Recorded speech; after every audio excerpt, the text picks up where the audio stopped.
Check 1, check 2. Test 1, 2.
Check one, check two. Check one, check two.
Wow. Not sure if anyone was watching that game, but Oral Roberts, I don't know if you're watching, any of you are basketball fans watching the NCAA tournament, but that was wow. That was a good game. That was a close game. Arkansas pulled it out 72-70. Well, welcome SimFans. Welcome to the late night stream. I think I've got a good one for all of us tonight. Got the payware version, of course, from FSDreamTeam here in Louisville. Be taking off from Louisville, flying the PA-44, or not the PA-44. What am I talking about? The Just Flight, sorry, PA-28R, rather, Aero 3, of course. And it's been updated, and so a lot of the things that I had pointed out before about it not working with the Alpha Flight Controls that I have, and of course you can see the Bravo Throttle Quadrant over here. I was a little disappointed when it first came out, but since, and as I suspected and even mentioned that Just Flight would fix it, they have fixed it, fans. So it is working now. I'm glad to report it's working wonderfully, in fact. Also, how many of you have the hot fix that came out for Microsoft Flight Simulator that was released on Thursday, or maybe it was Friday, yesterday or the day before, did fix and address many of the performance issues that we were having since Sim Update 3. So I'm also happy to report about that, SimFan. So pretty much good news all around. Actually, earlier tonight, I flew the Aerosoft CRJ 700. Not live. I'm still getting familiarized with the aircraft, programming the flight management computer, and you know, doing a flight there too. Actually, I was flying that from doing the same route we're doing tonight in the PIPER Aero 3. So, with that being said, let's go ahead and jump into this beautiful bird.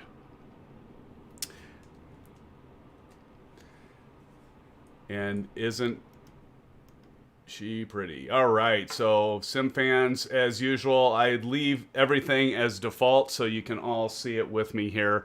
As you know, if you followed me before in these live streams, I like to turn off the yokes. It just gives me a little more immersion. I've got the Alpha Flight Controls that's in front of me, so I kind of pretend that, you know, hey, this is just attached to this virtual cockpit. So first things first, we go over to our EFB here. A couple things we want to do. Of course, we've got the chocks on outside, so we look. We've got, actually they turned off. Let's turn them on. So if we turn these on just to show everything, we usually have the tie downs, the chocks in place, and the tow bar. So of course, just when those are red, you know those are good. I like to do the cabin door. Let's go ahead. I haven't really been doing this, so let's go ahead and open everything up. And of course, you can do this all manually, SimFans, as you are probably well aware of, even checking the oil. Wish you could pull out the dipstick there and actually check it, but it's still all right. So we got everything checked. Let's go ahead, and I'm going to close the baggage door and the oil door here, but I'm going to go ahead and show you closing this door manually. Of course, you got to latch that lever, and of course, up above, you got to latch this lever as well before flight. You'll notice there's a little bit of a gap there. If I click that, then that closes that gap. Hey, we're all safe and sound. All right. Okay, first things first, we got to make sure that we have our fuel selector at the correct tank, and I always like to start off on the left tank. We've got, we're all fueled up and ready to go for this flight, SimFans, and we got to remember with the PIPER Arrow, there is no crossfeed, so we got to make sure that we are switching this back and forth. You know, so we'll start off with an, you know, basically run it for a half hour, we'll flip over to a right, and we'll run it for an hour, and then we'll just keep switching back and forth basically every hour there. So let's go ahead and get our mixture. If you look at the Bravo throttle quadrant we have here, we're going to put the mixture full, and then we're also going to put our prop lever full. We're going to put in just a little bit of throttle before we start this up. Now, one thing that I love about the Alpha Flight Controls is it does have a magneto switch, and it does work with this aircraft. The other thing that's really beautiful about this is the fact that it now actually, I'm going to bring this mixture down a little bit so you can actually see in the virtual aircraft here these buttons. So now when I do battery on my Alpha Flight Control, hey, what do you know? It actually works. Before it would actually turn on the sound, but yeah, that was it. I mean, it would turn on the sound, and then you'd try to pull the landing gear up, and the landing gear wouldn't come up, and be like, what is going on? So that is working, SimFans. That's great. It's great. All right, and of course, what we want to do is we want to make sure we turn on the fuel pump. So we'll start that. I'm going to open this open this little side window. Yell clear, clear. All right, ready to go there. So now all we got to do, SimFans, we've got the mixture up, we got the fuel tank on. It is pretty simple. We just got to start the magneto switch. Got it started up here, so we go ahead and turn it back to both on the magneto. You can't see my Alpha Flight Controls, but I promise you that is set just like that. And of course, we've got it all started. We can turn that fuel pump off now. Now I'm going to turn on the nav light. Notice this actually flips. So I turn that on and off. I'm doing that with the Alpha Flight Controls. And I didn't have my beacon on, but notice I turn on the beacon and it's up and running. So good to go there. And actually I had my strobe already on from a previous flight, so I'll turn that off. And now we'll take a look on the outside of this wonderful aircraft. Gosh, isn't it beautiful, SimFans? And they did other updates too for this aircraft, numerous updates, some bug fixes and that. The sounds are magnificent. I love the fact that the aircraft kind of rocks, you know, from the torque of the engine in that. It adds that little bit of extra realism that I just love. As many of you know, I am a real-world pilot. I fly recreational, not commercial. And I have flown this aircraft several times. I've also flown, I learned the PIPER Warrior, which is, I like to say it's pretty much the same thing, just less power and doesn't have the complex aspect to it. So it doesn't have the retractable landing gear, and of course it has a fixed pitch prop rather than a variable pitch propeller. So no blue lever in the Warrior. All right, so anyway, let's check our GPS. So we've got KSDF, Louisville to KORF. So make our way on that route, and yeah, we're pretty much set, SimFans, to go. Let's check our weather. Tune to ATIS here. Stanford Airport information, Whiskey 13000 Zulu. Wind 275 at tree. Visibility, none. Sky condition, clear.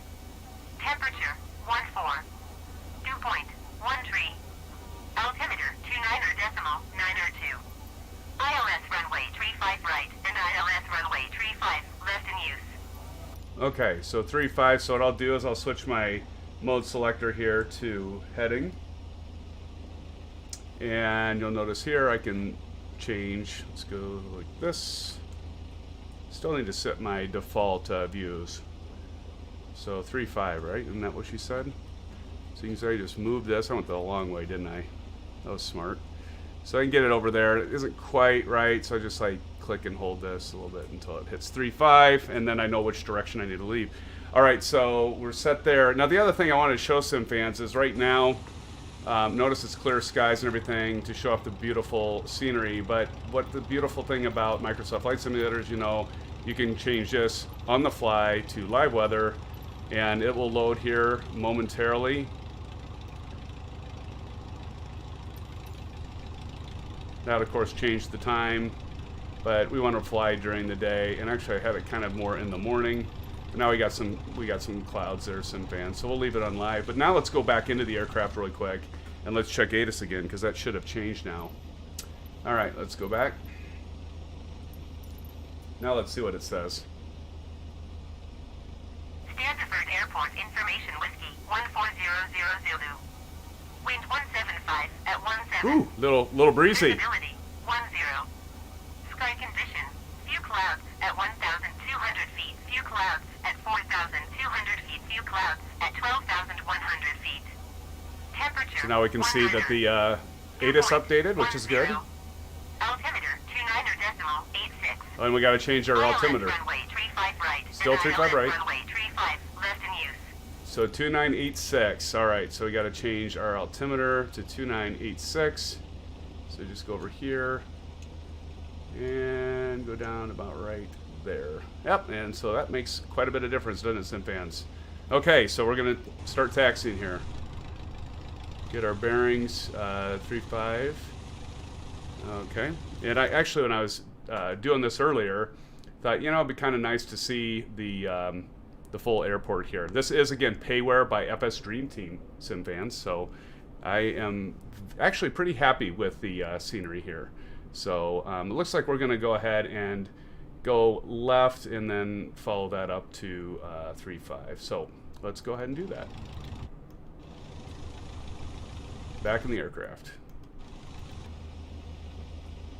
Okay. Turn off our parking brake. See if that'll work. That's always been a little glitchy. You know, first time it seems like I gotta do that, and then it'll be fine. And there's indicator lights here too on the Honeycomb Bravo Throttle Quadrant, and then of course I'm using Track IR tonight. We're gonna put down a notch of flaps, so we'll get a notch of flaps in there. Okay, SimFans, let's go ahead and get ourselves over to 3.5.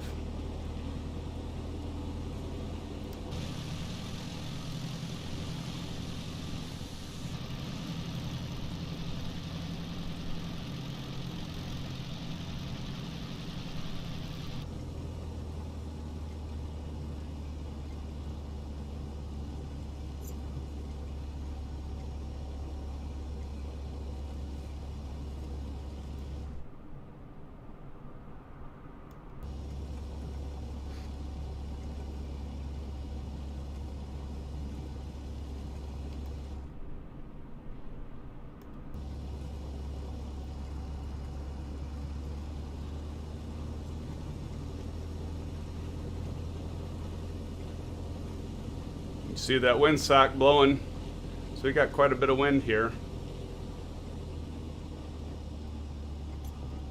Across this runway.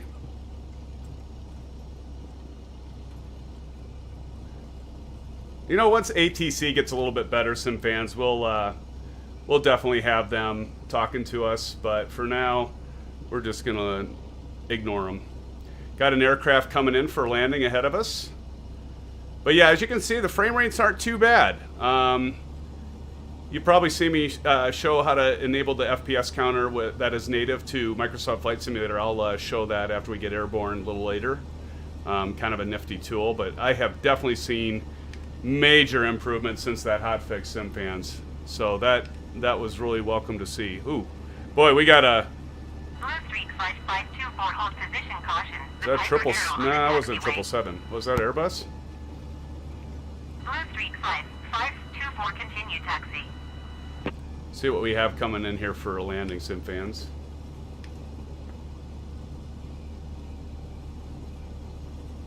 Can't really see it yet, but... Roger, Blue Streak 5524. Oh, another thing, many of you may have seen me fly the Piper Seminole Blue Streak 5524, PA-44. That also got updated as well just a few days ago. Check out my, if you haven't already, my weekly top 5 announcements. I'll be covering a couple of those things. Got a big bird in here as well. It just landed, so pretty nifty. We're not going to taxi all the way down, SimFans. We'll do an intersection takeoff here.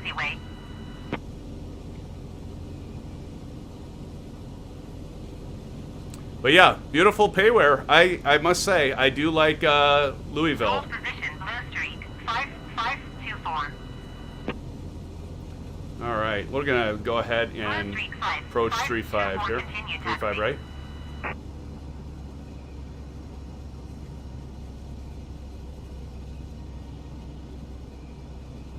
Well, be 3.5 left, but that's okay. Roger, Blue Streak 5524. Close enough.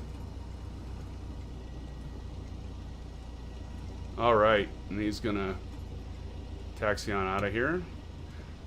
So Thursday night I did an X-plane flight using Active Sky. One thing that bothers me about Active Sky is it's great, but the fact that the AI aircraft, I do traffic global, and it always seems like if you time it wrong, the traffic, usually the aircraft are going the opposite direction that you're taking off. So, all right, I think we're ready, fans. There's another one coming down for a landing, but maybe we can... This guy's taking a while.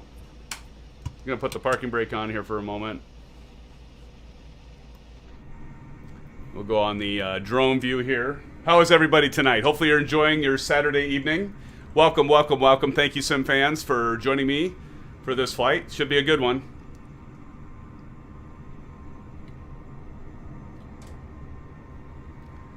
Yeah, we got one. And the guy's still on the airport. Or airport. Yeah, he's probably on the airport. Runway. He's still on the runway. Just kind of moseying on along. Now we got another aircraft coming in here for a landing. And, man, they'll probably have to do a go-around. That guy doesn't get his butt off the runway. What is he doing? Ground Air Shuttle 5864 taxi. We're going to have an Airbus on our butt here shortly. Air Shuttle 5864 taxi to General Aviation Parking via taxiway Delta 4 Delta Golf cross runway 35 right Golf Golf 1. Well, there's no doubt, SimFans, that there is activity tonight at Louisville. All right, let's switch to tower. Taxiing to General Aviation Parking via taxiway Delta 4 Delta Golf cross runway 35 right Golf Golf 1 Air Shuttle 5864.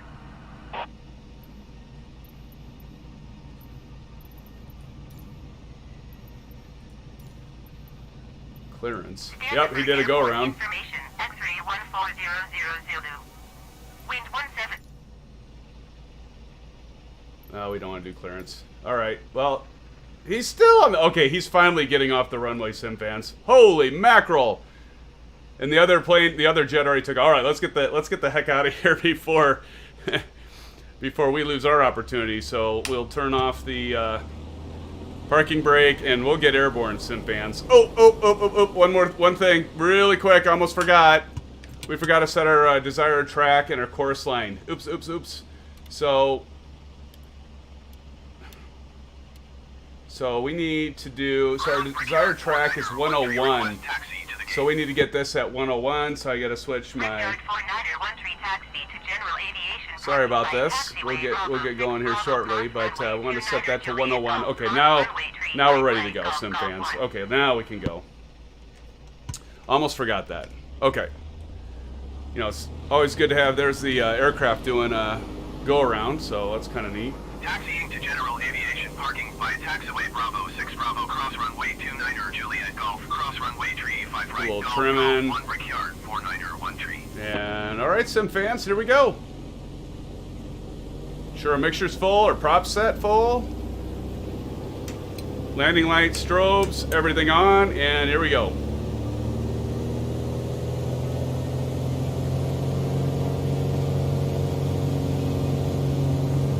Start rotating.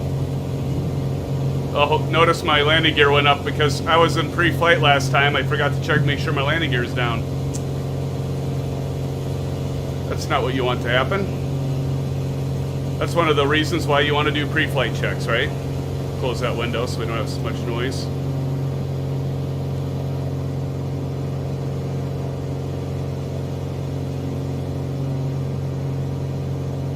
Yeah, I think we've got, for the most part, we've got the, or Asobo's got the frame rate issue figured out. So that's good to see. All right, we're above 400 feet. So we're gonna go ahead and take out that notch of flaps. That's gonna bring that nose down. So we're gonna just trim it up a little bit. Keep our aircraft up and going. We're gonna just start banking right here, SimFans. By the way, I have the TPR, Thrustmaster TPR pedals. I do love them a lot. As many of you know, the Charlie pedals will be coming out soon from Honeycomb. Many of you are probably thinking, hey, just get my Alpha and Bravo units produced, right? But it is coming as well. But yeah.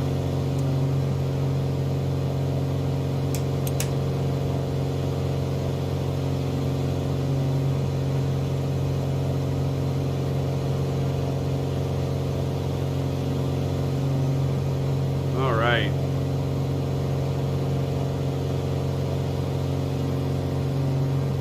So we need to be going in odd altitude heading, so we'll probably climb up to, you know, maybe 7,500 feet or so, and then we'll level out. Yeah, it's great that they fixed the performance. I mean, I was seeing anywhere from 40 to 50% frame rate drops until they did the hotfix since Sim Update 3, and so I do think they've got this pretty much figured out. Okay, I'm gonna set my vertical speed on my Bravo unit, so I'm gonna disable track IR. I've got track IR on. So I go to vertical speed. Let's go ahead and enable master autopilot so you can see that lights up on the Bravo. And we're just gonna go ahead and get the heading set here.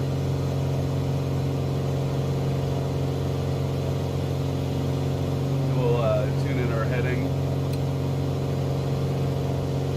And then let's go vertical speed. And then I'll just set that to about 500 or so.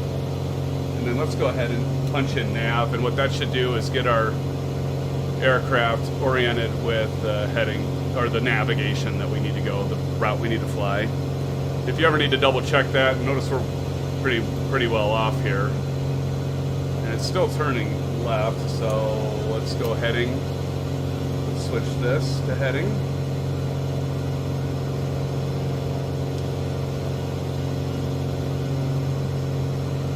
Get ourselves bank back over to the right now.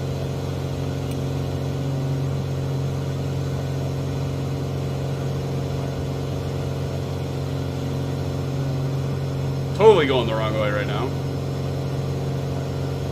We'll get that fixed.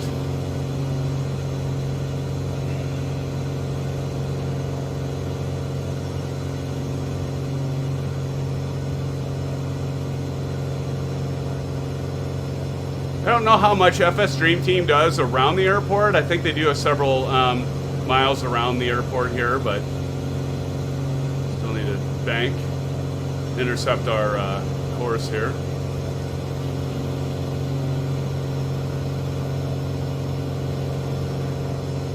That looks good. The airport right back there.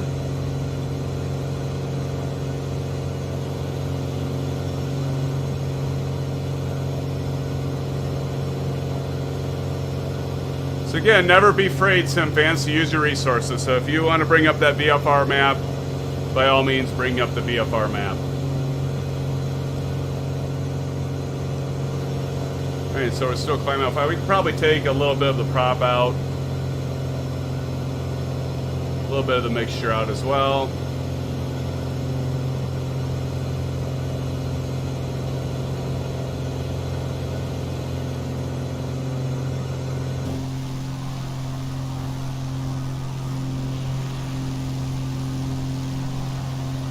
As we leave the beautiful payware scenery by FSDreamTeam for Louisville. There's quite a bit of traffic flying around tonight.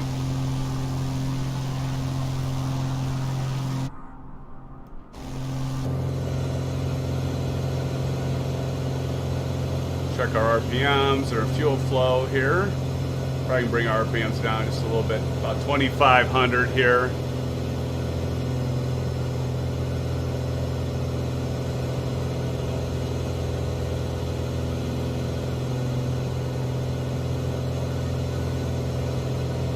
All right.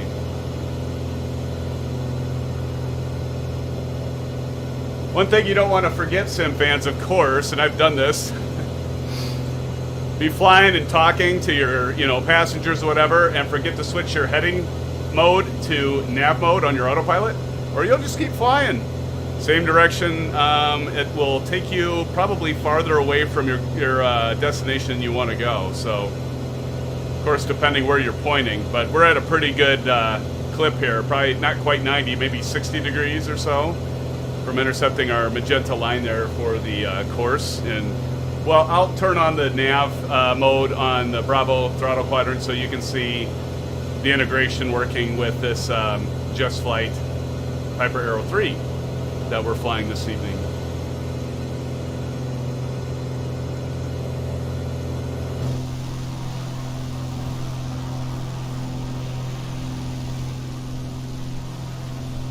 You just can't beat VFR flight within Microsoft Flight Simulator, can you? Good stuff.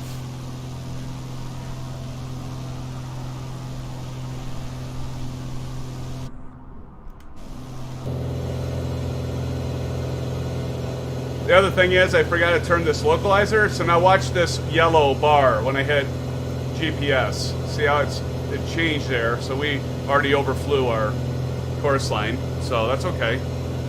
Gives us an opportunity to see that work.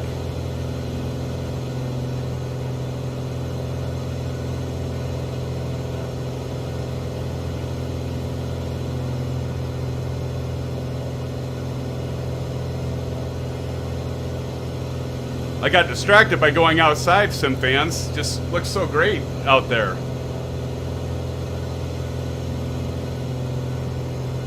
We'll do about 45 degree. Usually you want to intercept your course line at about 45. Kind of like when you're entering a traffic pattern. You know, when they say about entering a downwind for a traffic pattern for a non-air controlled or non-ATC or tower controlled airport.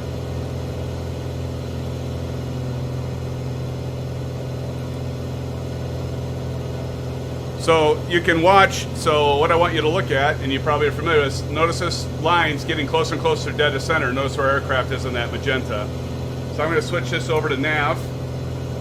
You'll see the aircraft automatically bank like it's doing now to intercept our course. And as you can see, it's making a good, decent turn to get us lined up with our course. And finally, I got us straightened out. Now we got to compensate for winds aloft, SimFans, because we are flying real weather right now. Looks like we have kind of a lower layer of clouds, but we're moving away from those, and it looks like ahead of us looks like pretty good skies off to the east there. So that's good. At least we're not running into those clouds off to a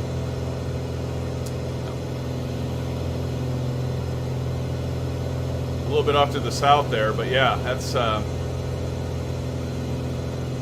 good thing.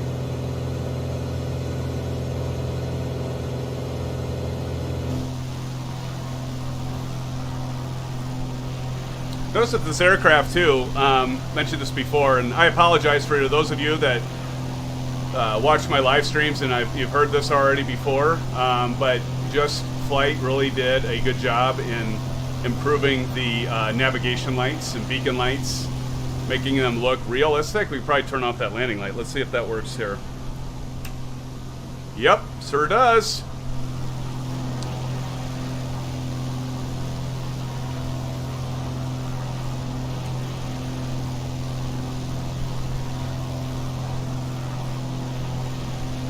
Such a gorgeous aircraft. I love it. Absolutely love it. How's it sounding, SimFans? Is it too loud? Not loud enough? I'm going to do a check quick.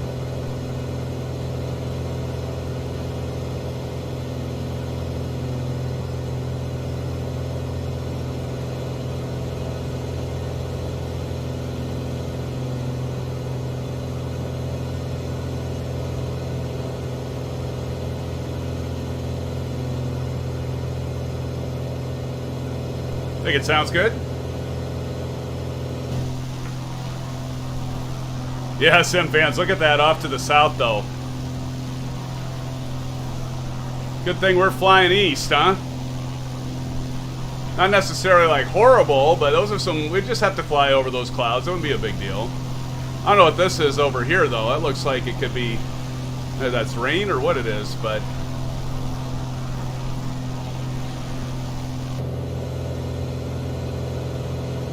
Alright, well, we got over our altitude, so I'm going to hit the altitude mode selector, so that'll level us out. You can see. It's a little over our, about 160 feet over our desired altitude, but that's okay. We're just being casual tonight. But we might want to bleed off just a little bit of that, so we can just simply go to vertical speed and then drop our nose down a little bit.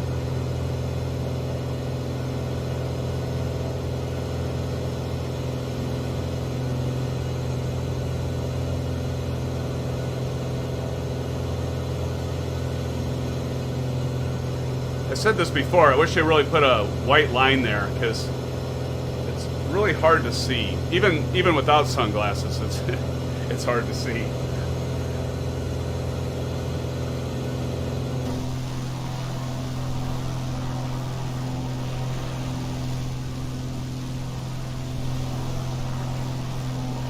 At some point I probably should turn all these gauges off, but it's kind of nice to see them too when you're in an external view like this.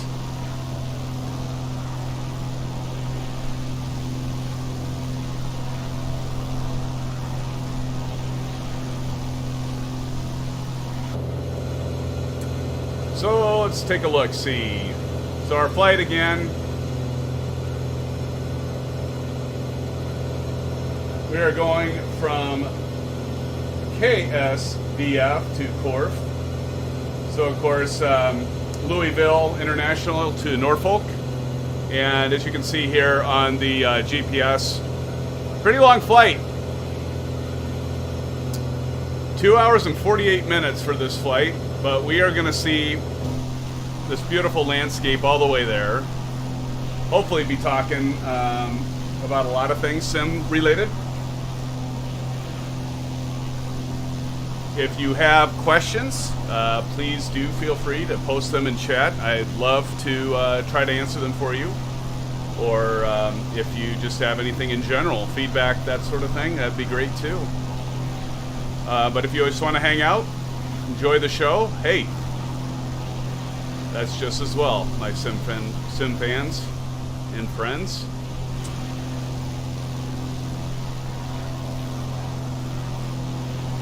Yeah, that is definitely not looking so great over there to the south, is it? Good thing we're flying east. So how many of you heard of the bus? So it's a bus simulator that just was released. It's an early access. You can get it on Steam, and it was just released I think yesterday. And Jeff Fabiano was doing a video I was watching earlier this evening. It looks pretty interesting. It's a 1-to-1 ratio of Berlin, like the entire city of Berlin. You drive a bus around, pick up people and pick up passengers and drop them off if you're into that sort of thing. But a 1-to-1, and apparently they've got the buildings and everything there. Which I'm going to relate this to Microsoft Flight Simulator because, of course, with the satellite imagery with Bing and then with Black Shark AI and the 3D rendering, I would have to guess that Microsoft will sell their world environment as a basically an engine to those that want to do different sim games like that. I'm guessing. So that might be kind of cool. But anyway, maybe check it out. It's on Steam. So far it's got very positive reviews. I thought about picking it up. I think it's $25. Looks pretty cool. Again, Jeff Fabiano has a video of it. Again, it's early access, so it's not like completely polished, but it looks, so far, it looks pretty neat if you want to drive a bus around and pick up and drop off passengers.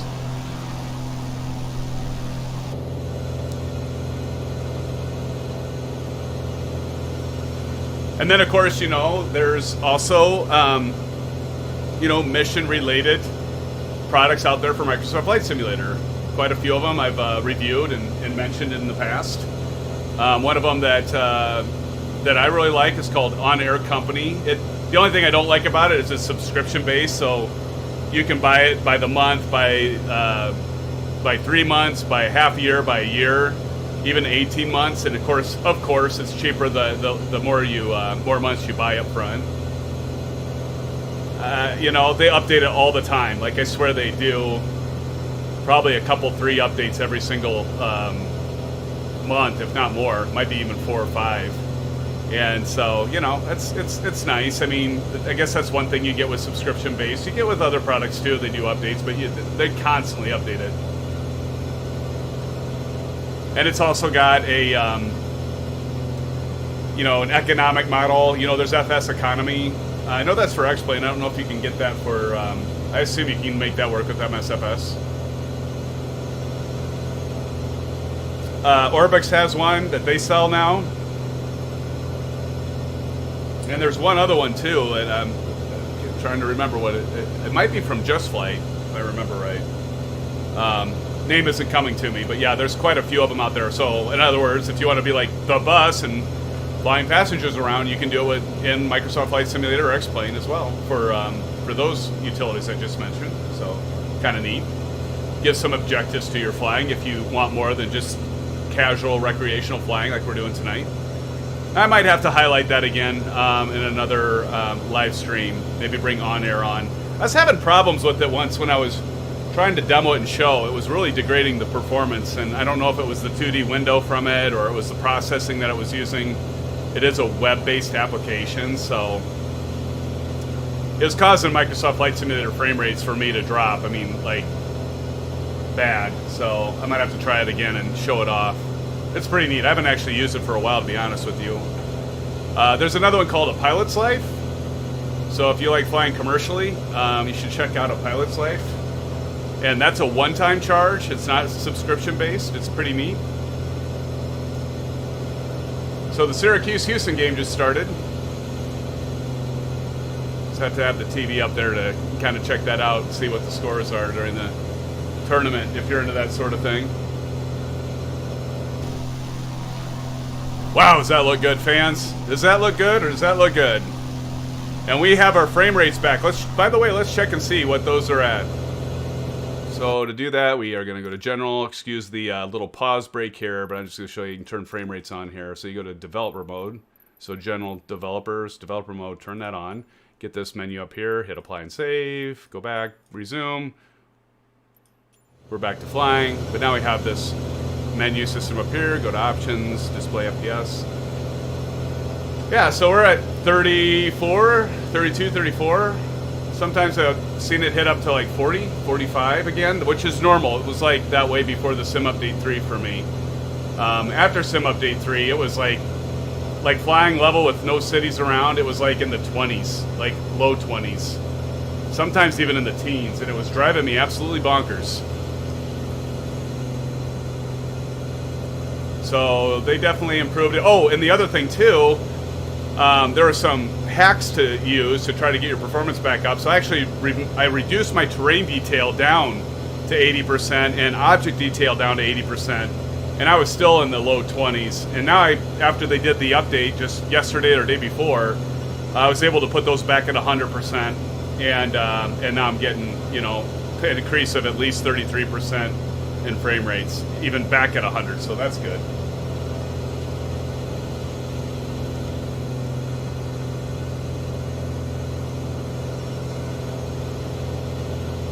Oh, and on top of that, that was even with clear skies. That was without any clouds whatsoever. I mean, I was flying with clear skies.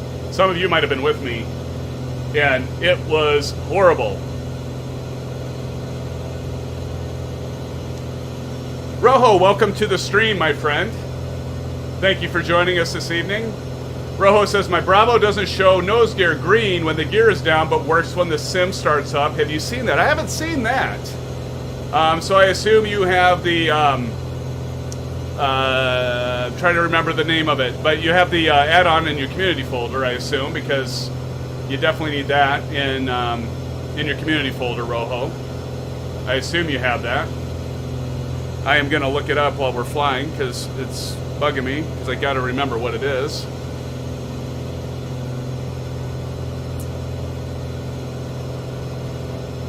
Something AFC. Oh yeah, there it is. AFC bridge. So, Rojo, do you have the AFC bridge in the root of your community folder?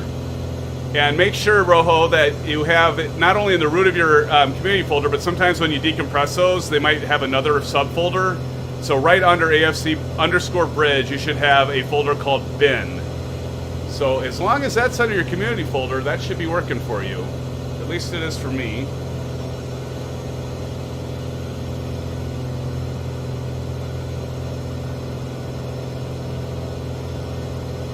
And I think that was, you know, it's obviously off now because we have our gear up.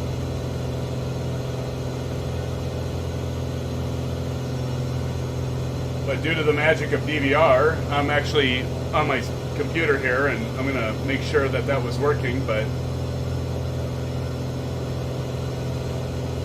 yeah, it was working. It showed green.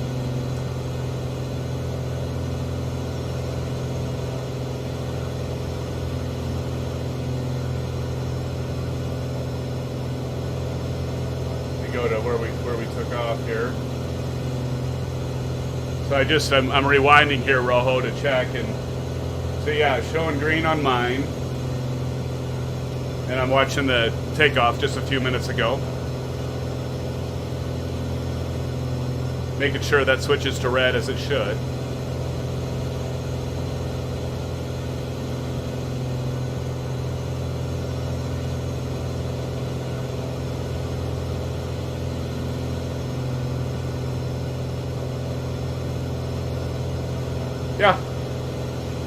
Yeah, definitely check that, Rojo.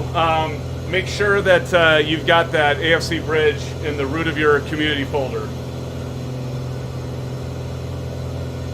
I was helping somebody. They had some questions on theirs wasn't working either, and I went to look at, asked them if they had that, and they said they couldn't find it. So I sent them a link because Honeycomb actually redirects to Aerosoft site for the LED indicators. And by the way, Rojo, I have a video on installing the indicator lights and that. I assume you have it, because if it's starting when you launch the sim, but do make sure you have it. But anyway, it seemed to be down. I don't know, maybe it's back up now. But Aerosoft does distribute the LED executable. But definitely check that out, Rojo. Hopefully that's it, buddy. If not, I'm not sure what's going on.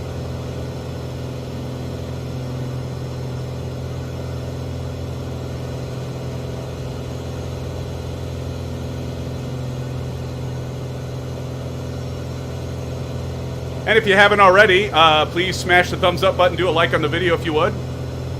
And subscribe if you haven't already. Do appreciate all of your views. With me this Saturday evening, nice day where I'm in Ames, Iowa, so right dead center of the U.S. So I'm used to kind of this terrain, being very flat. Rojo, you said it worked fine for a few days and suddenly stopped. I'll check the community folder. Thanks. Enjoying the flight. Awesome. Rojo, thank you for joining. Hopefully that will fix it. There might be an update though too. You know, again, mine's working. I didn't update it. I can tell you that. I didn't update it after the last patch or hotfix, so hopefully that's all it is. There also could be, you know, the other thing I could mention, Rojo, is if you have it in there and it's been working, did you add any other third-party packages that you put in a community folder? Because there might be some sort of conflict going on. Because if it had been working and then it stopped, just make sure you haven't added anything else to the community folder that might be conflicting with it. Just another thing to check, my friend. Awesome. Good deal. Well, hopefully you get it figured out, Rojo. Let us know. How do you like the Bravo throttle quadrant, though? It's great, isn't it?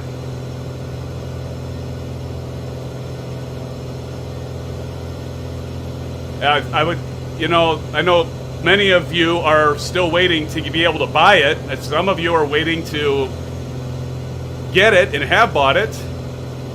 I was fortunate enough to be one of the pre-order customers that was able to get it. So I've had it for a few months.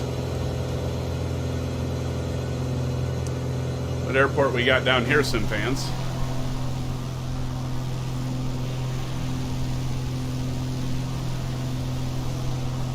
KLX.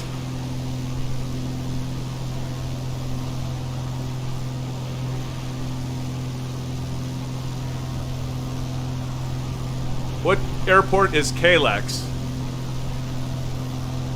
KLX is Bluegrass Airport in Lexington, Kentucky. All right. Cool. Hey, thank you for subscribing, Rojo. Appreciate it, my friend. Thank you very much. Thank you, thank you. Welcome to the channel. Glad to have you.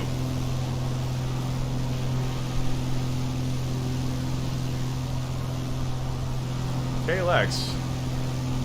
So, a quick story. So, again, I'm a real pilot. Recreational. I'm not a commercial. I was thinking at one point in time I'd strive for that, but I do appreciate, enjoy flying for real along with simming.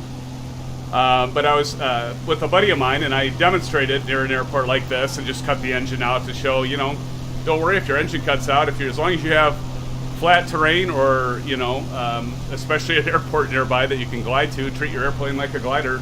And we just glided it all the way down. Of course, if I was going to get short on the runway, of course, I always knew I could turn it on. So a different scenario than if you lost your engine. But still, nonetheless, always something I think about when I'm flying around or near an airport. Always kind of like, if my engine were to fail right now, where would I go land?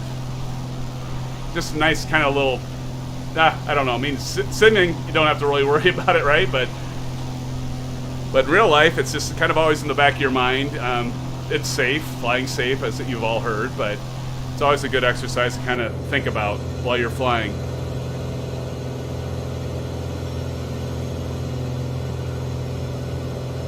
Got kind of a low, I don't have my cloud textures turned up that high, SimFans, as you can tell. I am running I've got my computer specs below in the comments. I am running a 1080 NVIDIA graphics card with 8 gigs of VRAM, i7 7700K. My computer's over 4 years old, so it's definitely getting long in the tooth, my friends. Like many of you, I would love to build a new computer. I just can't get the components I want. Everything's sold out. If you try to get it, everything's gone immediately.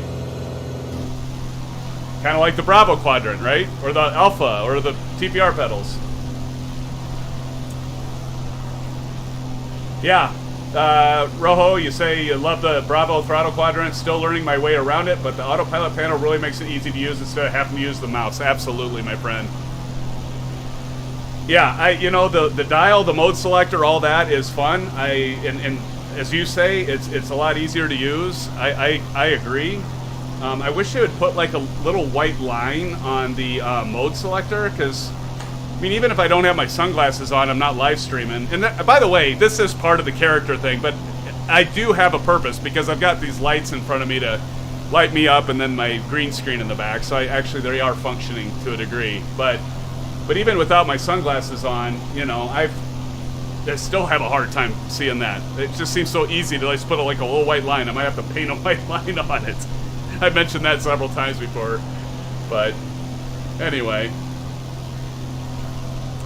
You know, as you would do in real life, every once in a while, SimFans, you want to check the ATIS for the airports around you to make sure you don't have to change your altimeter. By the way, if you do a tilde, this is because we're in developer mode. So you see all this stuff.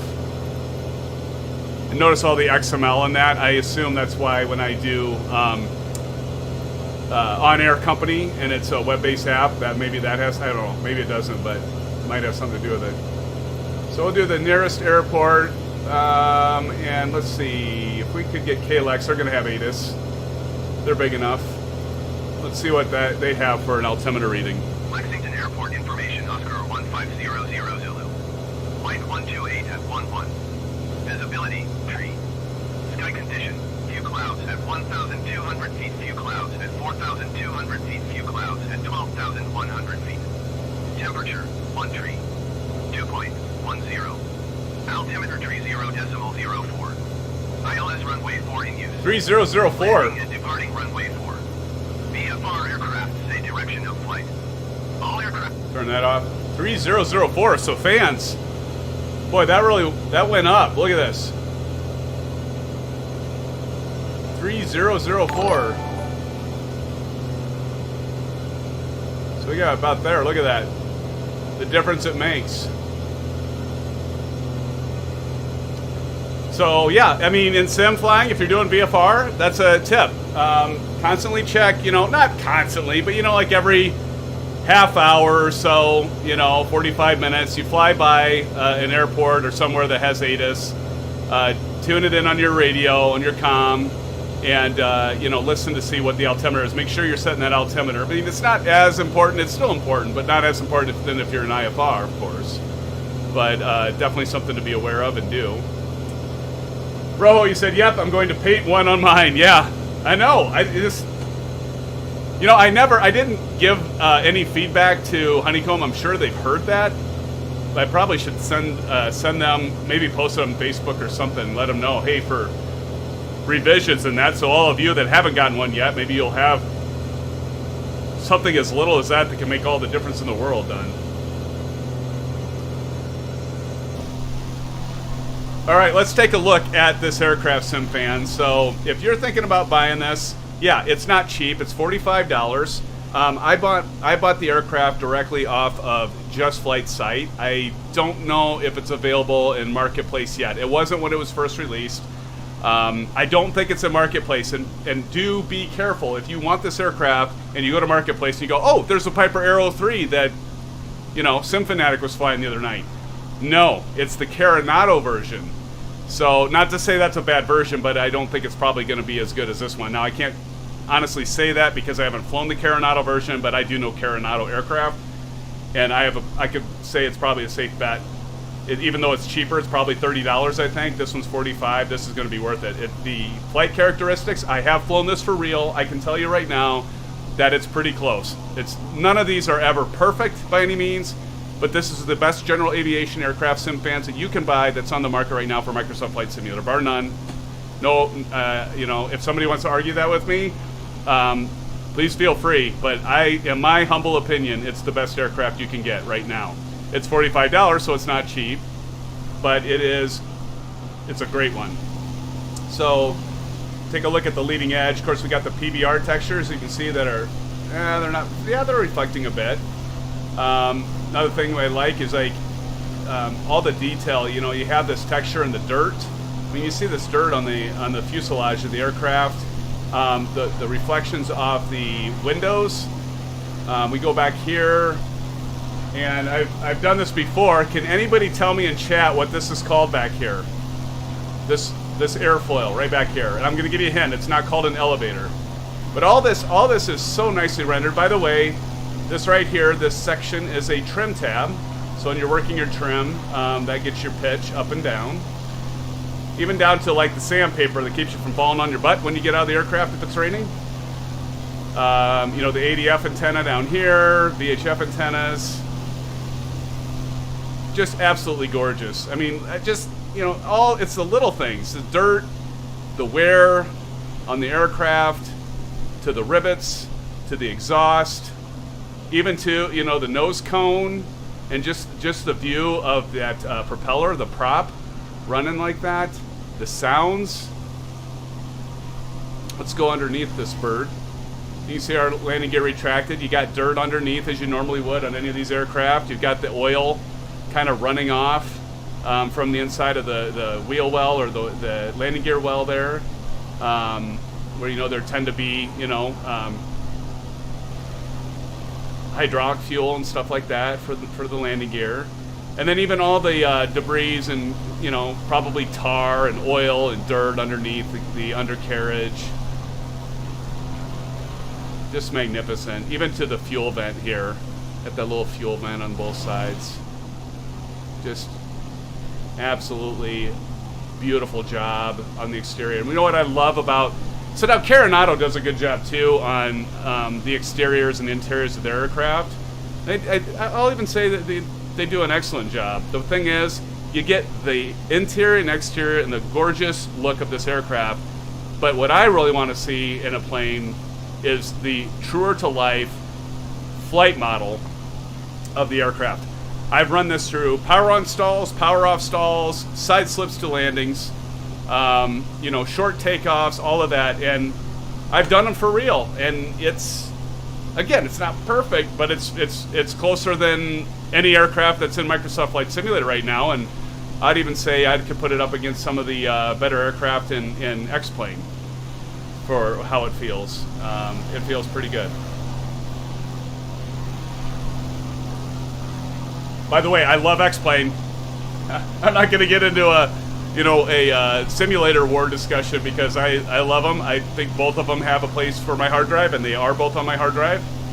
I do VFR flights with MSFS. I do IFR flights and commercial flights with X-Plane. Although, as I mentioned earlier, I got the Airbus, the CRJ from Aerosoft, and so I'll probably start doing some more commercial flights in Microsoft Flight Simulator, fans. I'm still getting used to it, but I'm not quite there yet. Watch for a full flight review on this. I keep saying that. I haven't done it yet. I'm actually ready to do it. I just haven't had time to do it. I've taken a bunch of notes, the things that need improved. Although with this update, I was actually glad that I waited to do the review, because many of the things that I had on my list of things to kind of nitpick on have been fixed with this latest update from Just Flight. So I'm going to just cross those out. So I won't even have to cover those.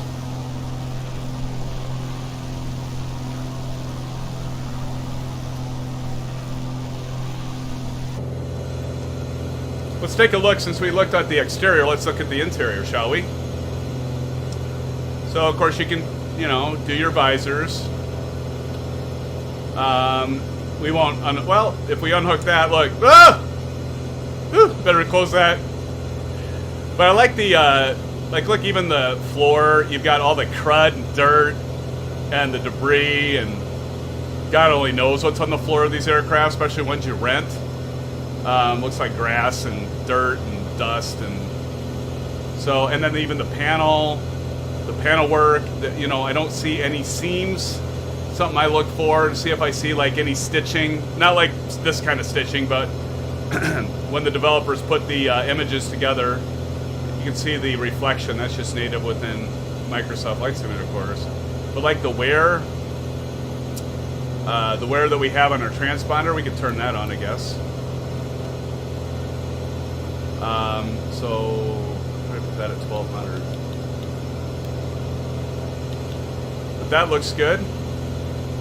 Yeah, I mean, and then like even the dirt on the seats, the dirt on the ceiling, all that texture, even like kind of the texture of the fabric. Dome light, you can manipulate that, of course. So at night you can actually, ever wonder why they're red? Why is the dome light red, fans? I know you know it. Somebody's gonna say, you gotta put it in chat. I'm trying to get all of you to chat with me, my friends. So somebody put out there, why is the dome light red? Okay, so, and then if we go back here, see if I can remember how to move. There we go. All right, so we got, oh yeah, we got the old style curtains. Going back to the 70s. Got the vents, cabin air, that actually pulls. We get some air back here if we had passengers back here. Got the dirt on the top. This is probably older aircraft, and that I don't even, to be honest with you, I don't know when the aircraft, when did the Aero come out? I assume in the 70s.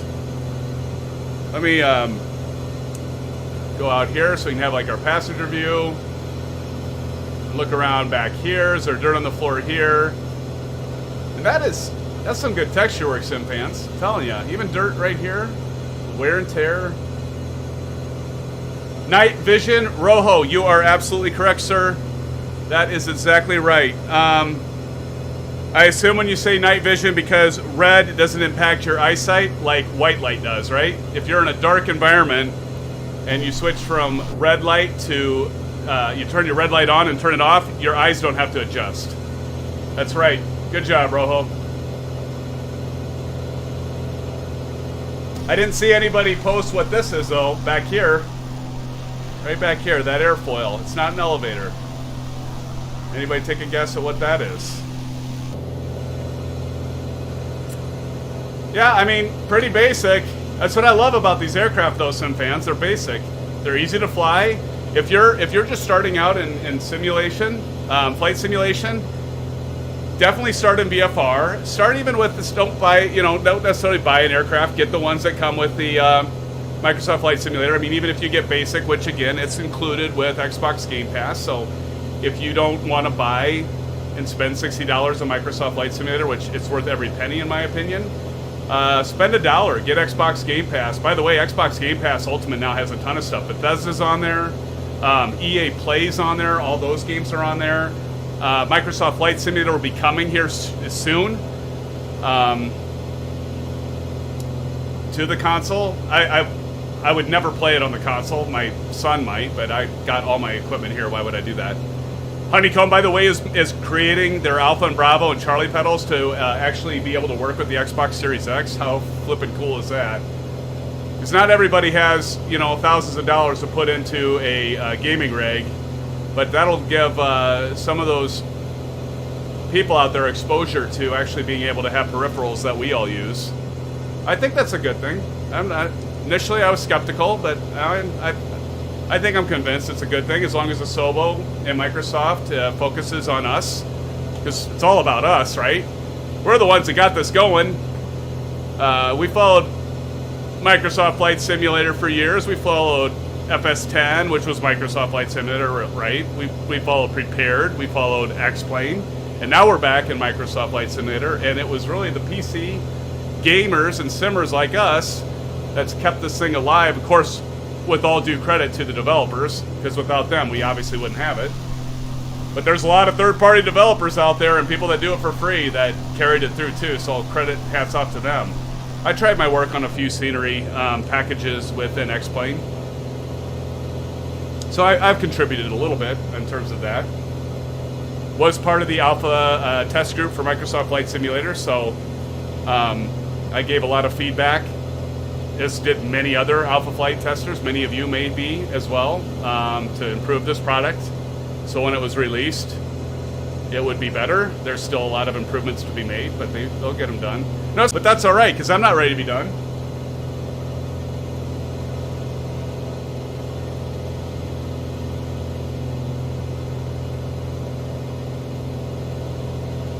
Rojo, that's a good guess, my friend.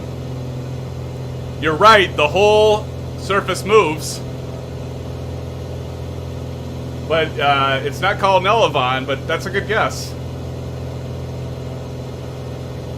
Well, I will go ahead and tell you, SimFans.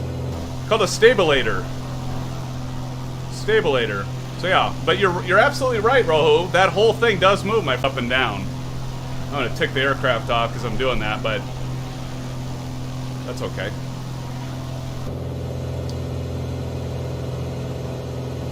Again, if you like this stream, please smash the thumbs up button. I would really appreciate it. Do a like, subscribe if you haven't subscribed already. Trying to build the channel. Trying to hit that magic 500 subs. I'm getting close, and I am doing this because of all of you. I enjoy it. I like to think of it as our channel. So if there's something that you have questions on, things you want to see, why are we banked like this though? I mean, shouldn't be banked this drastically. This must be some major wind. But if you have any, I really invest a lot into payware, scenery, hardware. I'm going to be doing a review of the Thrustmaster TPR pedals that I have. You might be able to actually see them through the. You can see one of them right here, the right one. Sorry about my foot. But what I like about it, it's got the full, it's all metal, it's all aluminum, but it's got like the full rudder pedals. And you definitely want to get a platform for it. When you buy it, I tried using it just by itself. If some of you follow Captain Canada as I do, he has them as well, and I asked him about it, and I think he's using like double-sided Velcro or something. I actually built a platform for it using 3/4 inch plywood. Got 4 bolts, 4 nuts, 4 washers, and I attached it to that. It's actually working out really well. I just bump it right up against my baseboard, and it works pretty good. It's a heck of a lot cheaper, and it's very, very rigid and stable. I mean, it doesn't move at all. So where there's a will, there's a way, right, SimFans? Man, this is crazy. Look at us. We're banked like it. Look at how far we're banked. We must have some serious crosswind component here.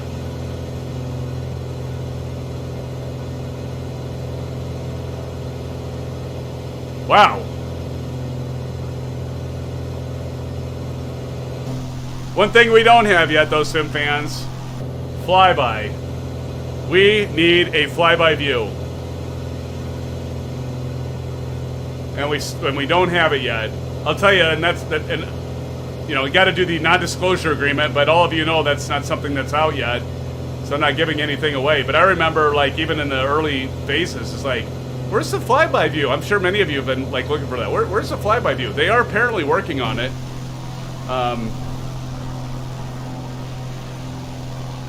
Look at that bank. That's insane. But I do love that Asobel continuously works on it. I get frustrated, as many of you do sometimes, because it'll seem like they do 1 step forwards, 2 step backwards, like after the Sim Update 3. But, you know, at least they're trying.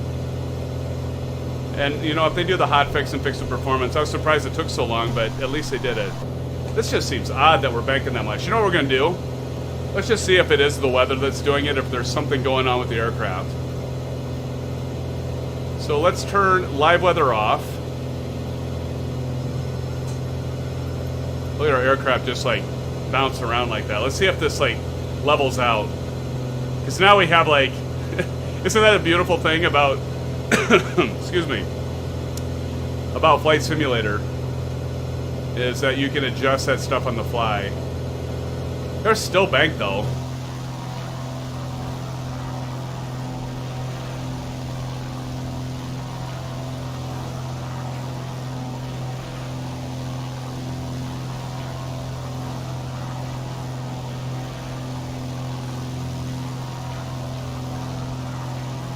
I almost wonder if, like, my rudder got stuck.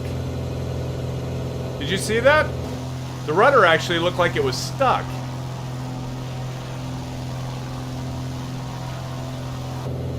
And that might have just been from switching the weather, though.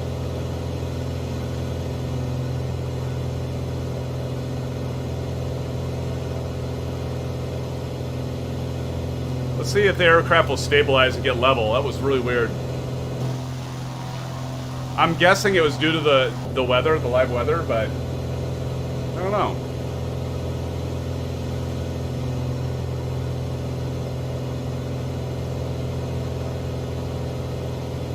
So, having one of these SimFans, a Summit Slugfest Juicy IPA from Summit, which I think is out of Minneapolis.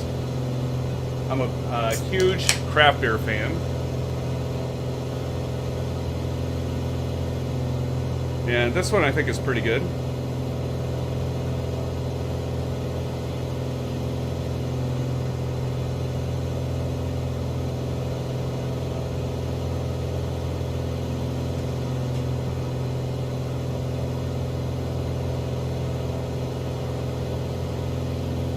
Now our aircraft is trying to get back on course here. So let's see if this levels out.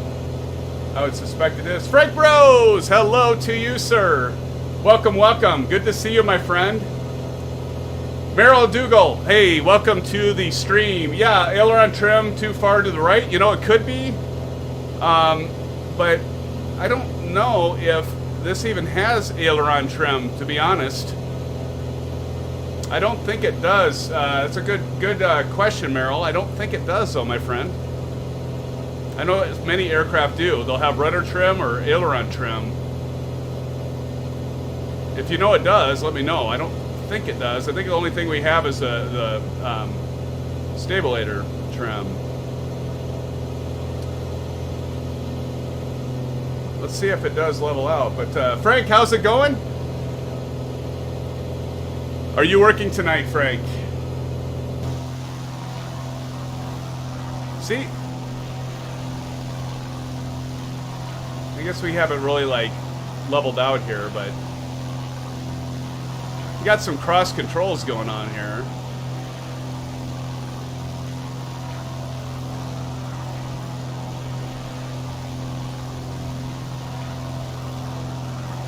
It almost feels like we've got rudder trim going all wonky on us here.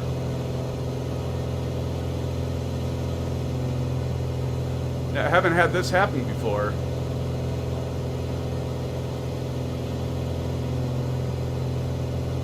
All right. Just hit 5.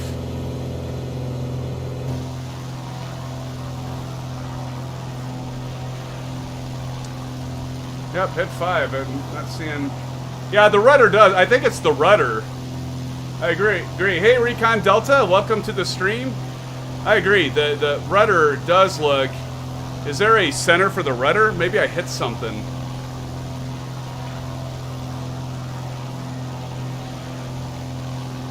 I think you're on the right track, Merrill. But I need to, like, maybe there's like a center on the rudder. Is there a center on the rudder, like at the ailerons?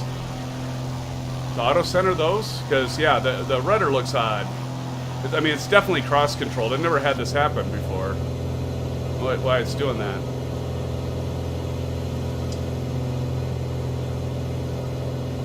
Let me see here if I can find out.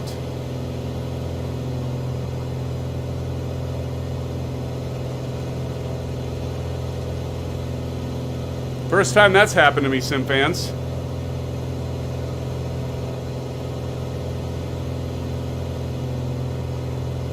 Yeah, trying to check that too, buddy. Ha! Somebody says, Merrill, somebody said numpad 5, I think? I tried that.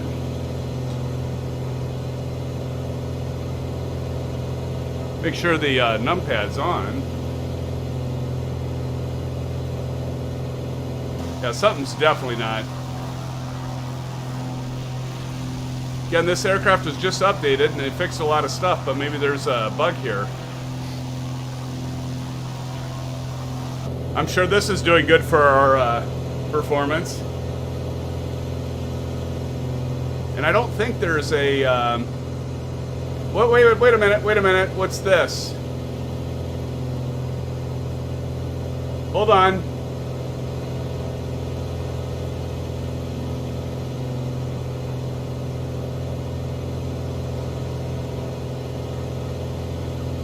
There we go.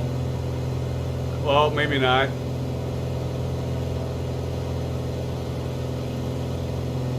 There's got to be a way to auto. I mean, this is really crazy. I wonder if maybe I need to turn off the autopilot once. Let me turn off the autopilot. Good old troubleshooting, right? We get some live troubleshooting here, SimFans. Let's see. I bet it's with the autopilot. Yep, it was with the autopilot. Turn the autopilot off, and now we're fine. So maybe there's a bug in the autopilot, because now it's fine. They just disabled the autopilot. Now what we're gonna have to do is re-enable it. Let's see if we re-enable it. Oh my God! And it goes right back. Well, maybe it's just turning. No, that was it. It was just getting back on course. It was the autopilot. Turned the autopilot on, cycled the autopilot, now we're good. I don't know why I didn't think of that earlier. Thank you guys, though, for checking as well. That's why it's good to have co-pilots, right? We use our heads together to try to figure out what in the hell is going on with this thing. Thank you, SimFans. Meryl, appreciate you checking, and Recon as well. Yeah, it was the autopilot. Just had to cycle that, and now we're good. course, I need to turn my altitude back on. Got nav already on. Okay, now that we figured that out. That was perplexing. Like, what the heck is going on? So, SimFans, I guess be aware of that. If you get this aircraft, I might have to throw that in the review. I don't know. It might be a Microsoft thing, too. It's not necessarily Just Flight's issue.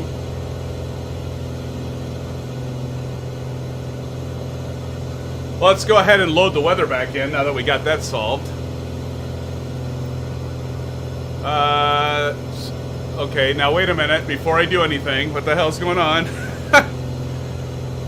Okay, we're okay. Now I like constantly like gonna be paranoid that this thing, the autopilot's gonna go wacky on me again. Yeah, autopilot has crabs. I think you're right, Recon.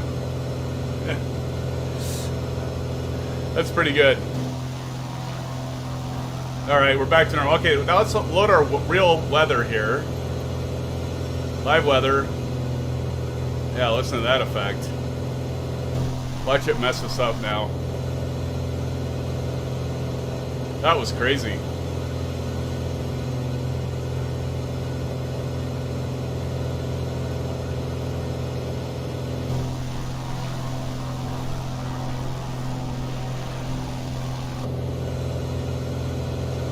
All right.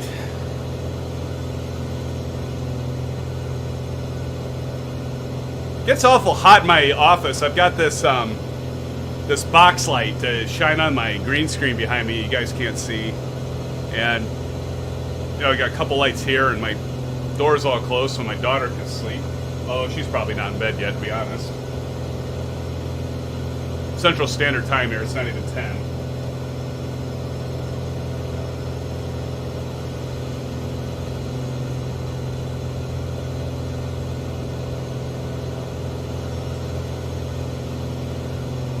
I think this has got to be the rudder. This is definitely rudder, though, isn't it?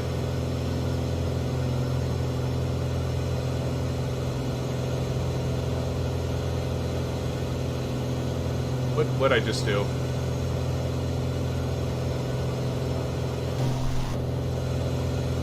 Yeah, that's got to be, or maybe that's.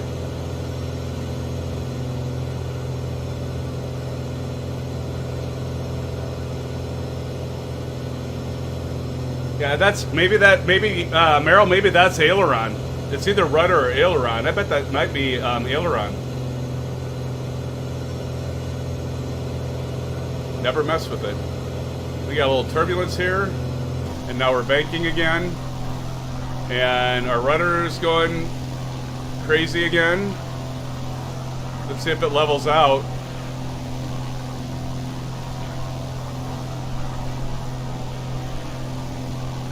You know, we might actually have another. I might have to file a bug report.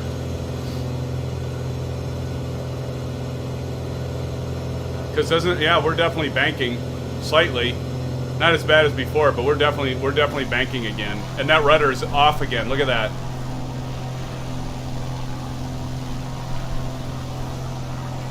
There's no doubt. It's almost like it's a component of the autopilot trying to compensate for the winds aloft. Because now look at the aircraft. Now we're banked.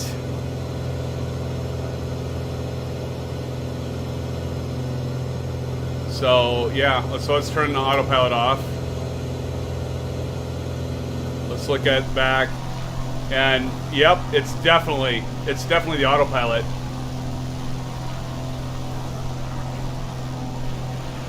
Okay, Meryl, that's good to know.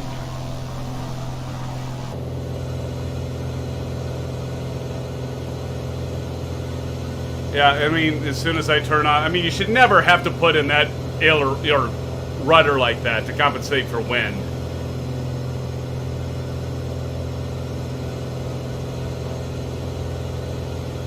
Maybe we're just gonna have to hand fly this, fans. But yeah, I might have to submit a bug report. I'm going to turn on the autopilot again. We're just going to play around with this, see what happens. One thing we should probably do is switch the fuel tanks. We were about 5 gallons left here. I think it's definitely time to switch the fuel tanks. That might be part of the problem.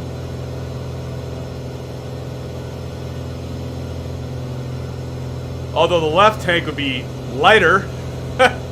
Because we've got it. We only got, like, what? 5 gallons left because I forgot to switch that tank at an hour. Or actually a half hour. So the left tank, that's opposite of what you would think, because the left tank has less gas in it, so left weight. You would think that would be actually tilting to the right if it was a weight issue. And now our rudder's back to normal. Cycling the autopilot again did it, but I might have to submit a bug report.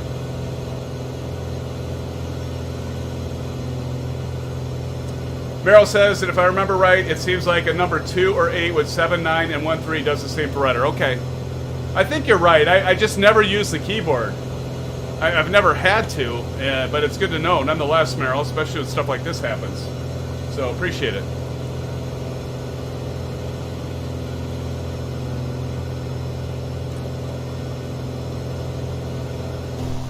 Let's see what we're getting for frame rate, SimFans. Not bad, not bad. 30, 35, 37, even 39 at times. Let's go into the cockpit and see. So we got all this stuff going on here. 34, 35.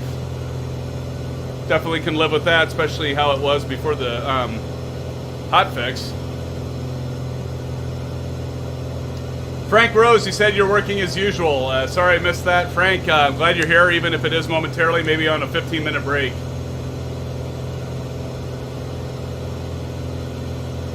Merrily say try num 0, rudder yaw left, and num enter for rudder yaw right. All right.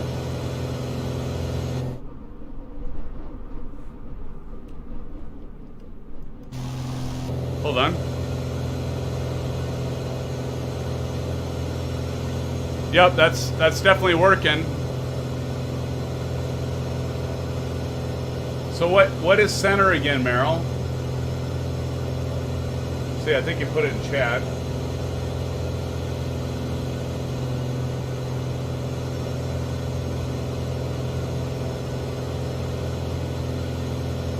You know, one thing I noticed though, look at the pedals. There we go.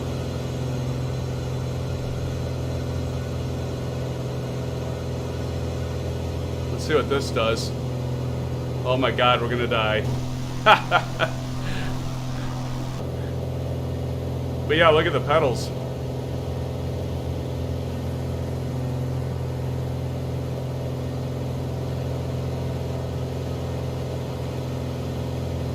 I'm not worried, are you? Period cat on the numpad is on. Let me try it. Doesn't look like it's doing anything.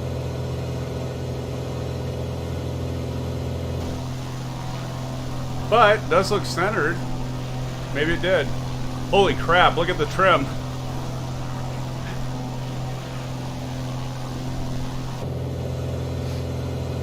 We'd gained too much altitude there, so autopilot probably gonna fix this up here.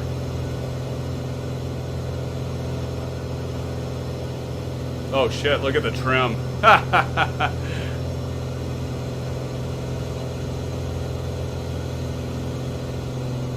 That's not even working because autopilot's on. Yeah, it actually does look like it's working.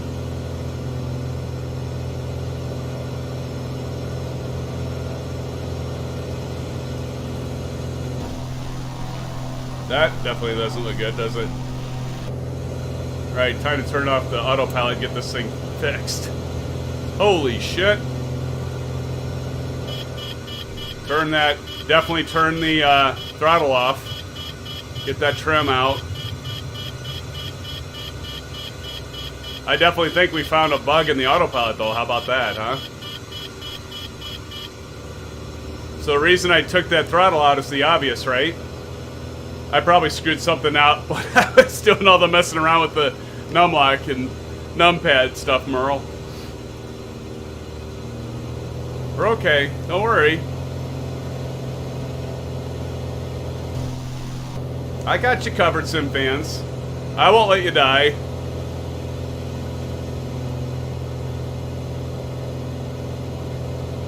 Now that rudder should be back to normal. I think I messed something up when I was dinking around with the numpad. Well, that was fun.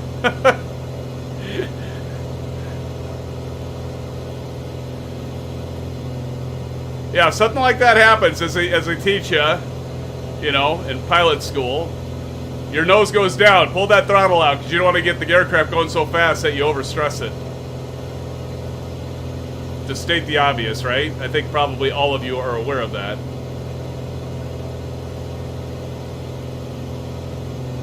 We'll get back on course.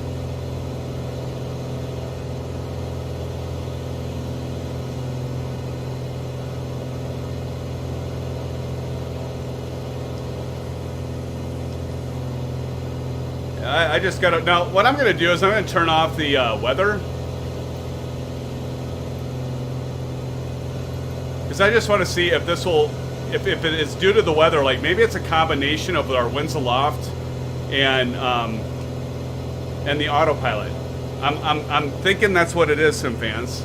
I've got a sneaky suspicion that we have discovered a bug in this aircraft's autopilot, and I don't know for sure. So you know, don't take it against the Just Flight, because I still swear this is a great aircraft. I just think that there might be something that is going on either with Microsoft Flight Simulator itself, with the code for the autopilot, or maybe it's something with the Aero here.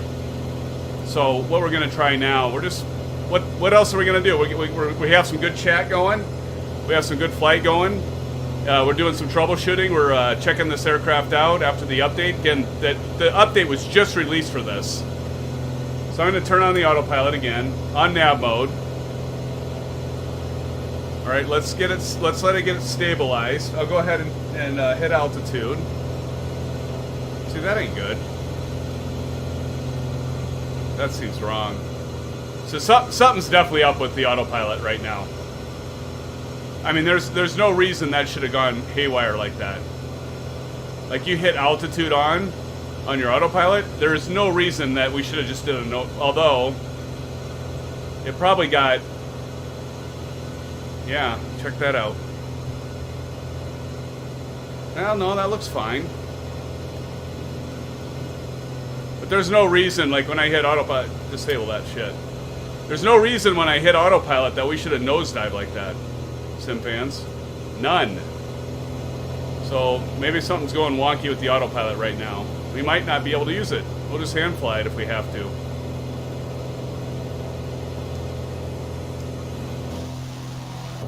Well, sometimes this happens in real life, right? Shit goes kind of nuts, and you got to troubleshoot in the air, figure out what's going on.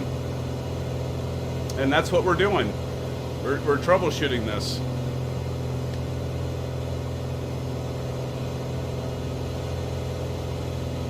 But something's just a little bit off. We'll go ahead and enable autopilot again. Let's not hit altitude right now, and let's just see. We'll just trim it ourselves, and then I'm going to hit the altitude mode once it stabilizes, and we'll see if the trim goes away, because there's absolutely no reason that the autopilot should cause us to nosedive like that, unless there's something wrong with it, of course. And this isn't really the time you want to have your aircraft malfunction, is it? I mean, look at the terrain. This would be a very bad place for us to have problems, SimFans. I mean, there's some roads there we could, like, glide to and land on. You know. We could go down that valley, that canyon there. Heck, we could make it to this one. There's a nice open flat spot there we could make it to. Okay, that's good to know, Merrill. So you have this aircraft, and Merrill, you said I used the third panel option. I think it's the Garmin 750, and I didn't have the problem. Okay, thank you, Merrill. I'll try that. I'll check that out. I appreciate that. Yeah, I might have to try that on my next flight, because maybe it's something with this You could be right. Maybe it's something with this this GPS, Merrill. Whatever it is, Merrill, it's crazy. It's crazy, my friend. But look at, you know, now I don't have altitude set. And it's, I mean, we'll just run it like this. I'll just trim it. You guys help me make sure I stay approximately 7,500 feet, but I'll just trim it. We'll just fly it without the altitude selector, altitude mode on. Easy enough. It seems fine now, doesn't it?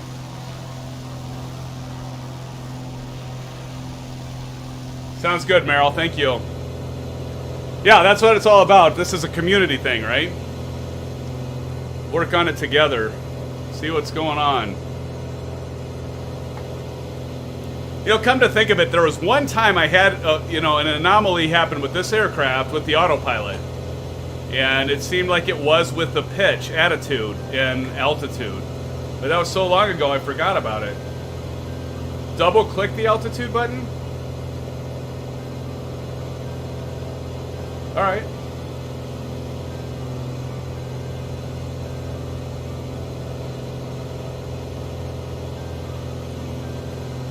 Maybe that's it.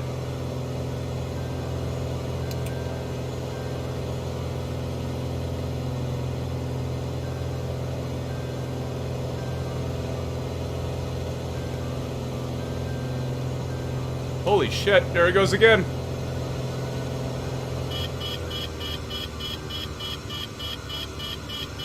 Let's check on the, see, and even the,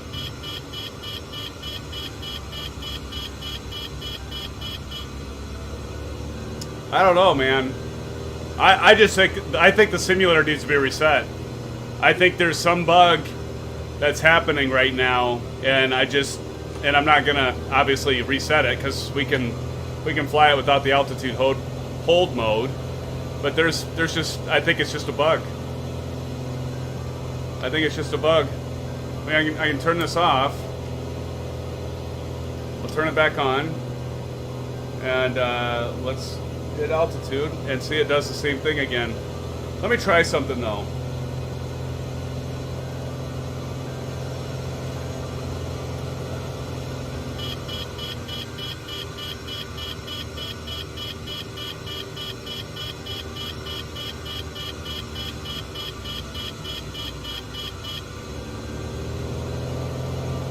Weird. Yeah, there's got to be a bug. It's just that it's not gonna. There's a bug. It's just not gonna do that. That's not normal, obviously. I thought maybe. Let me try something here.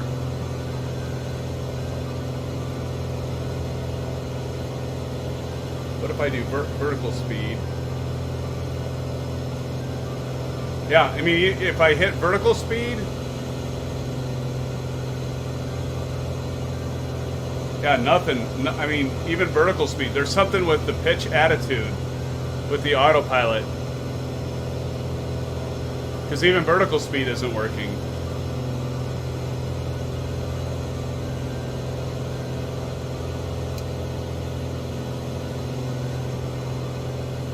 Well, we definitely need to climb, gain some altitude before we do any more troubleshooting.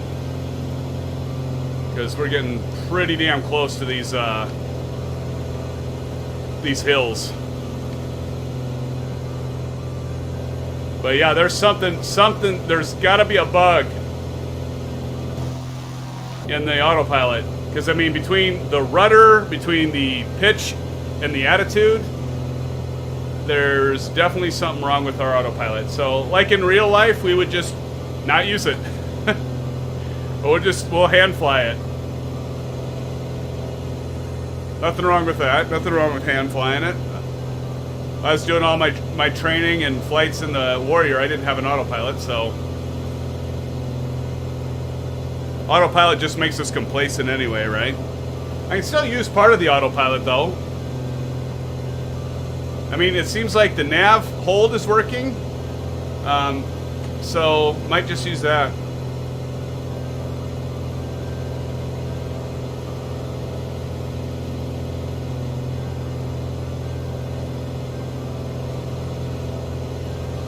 Meryl asks, did you make the published change to your throttle quadrant vertical speed selector in the configuration panel of 2020? No.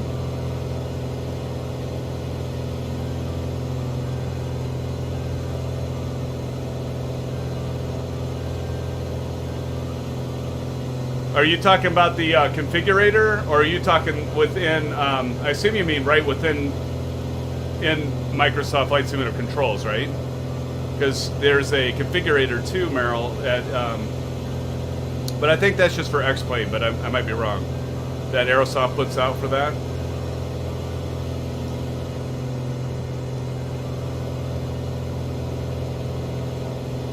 But yeah, that's crazy.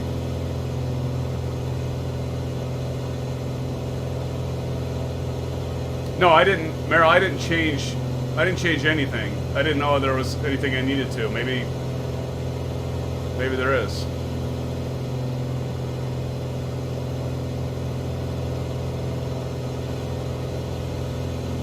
We'll turn off the display FPS. Climbing back up to 7,500 feet, fans. So we have a little more altitude to work with while we troubleshoot this anomaly with the autopilot for the Piper Arrow here.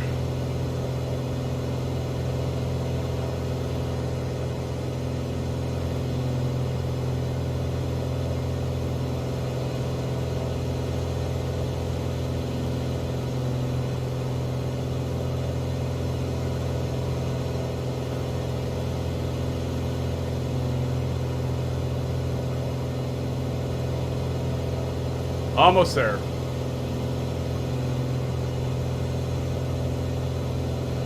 Okay, Meryl, you said there was a bad entry in the default config panel in MSFS 2020 that had to be deleted. It was the IAS indicated speed key bound to both IAS and vertical speed key, which disabled the vertical speed key once you turn the dial off. Huh, okay. Alright, well. Your sim doesn't want to. Of course. Well, hey, at least you gave me some things I can check out, Meryl. I appreciate it. I'll take a look at that, my friend. Oops. I'm gonna go ahead and enable autopilot again. So now it's on nav.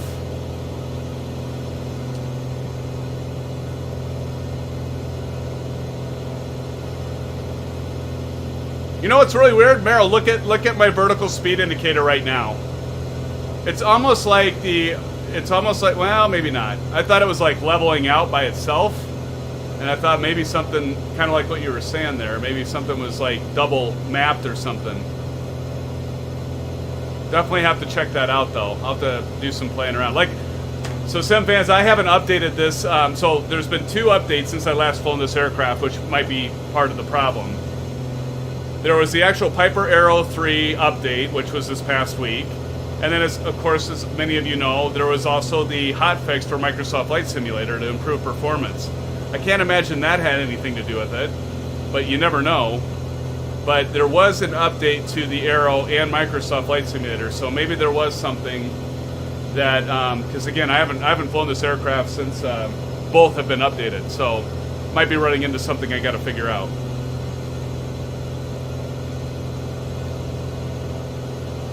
It would appear. It would so appear. Meryl, you said if you haven't deleted the double bind entry, it won't? It won't delete?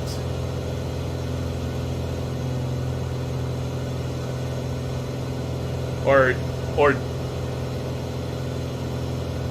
oh, it won't hold vertical speed if you change the dial. Well, I kind of noticed that too when I was messing with the vertical speed. I would like switch it to the vertical speed indicator and I would move the dial and it wasn't doing anything. So yeah, there's obviously some bugs to be fixed, huh? It'll appear, or some remappings, I guess. I'll definitely double check that after we land. But I think we'll just leave that autopilot off for the altitude anyway. We'll just trim it out, and we'll keep on flying. Let's go ahead and turn our weather back on.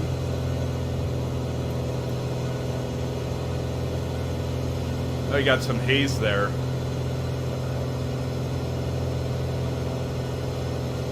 All right, sounds good. Ooh, got some turbulence, probably from those hills / mountains. I have to say those are mountains. Speaking of, where are we at?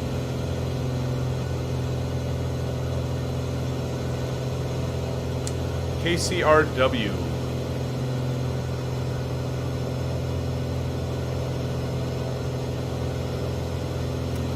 KCRW.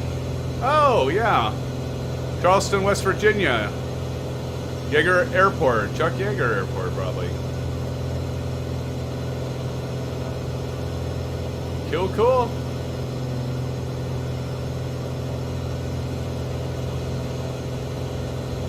By the way, SimFans, I'm using, you can't see this right now, but I'm using AirNav.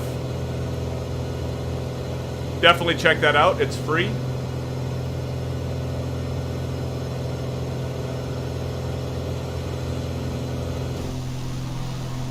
Look at our aircraft just like jostle around here.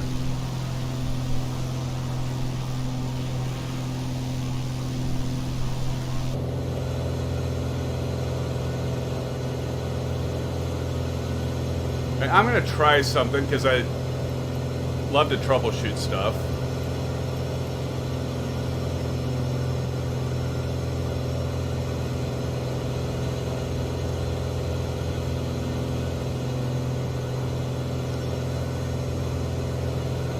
I'm going to turn off nav, autopilot, turn it off.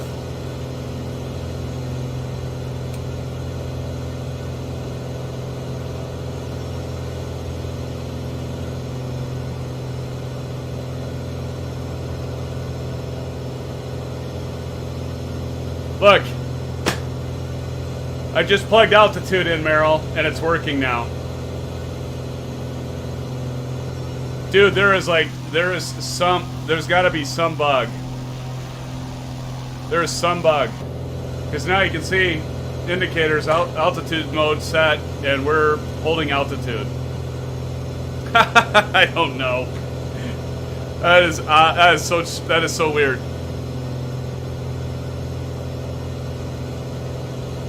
I don't know what to tell you, SimFans, other than there's some bug.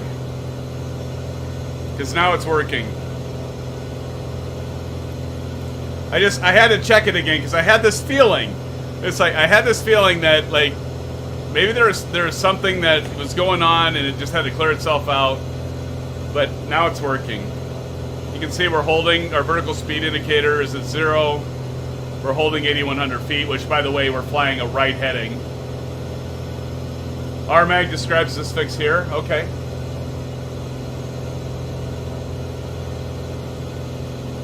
I've checked out a few things from RMAG.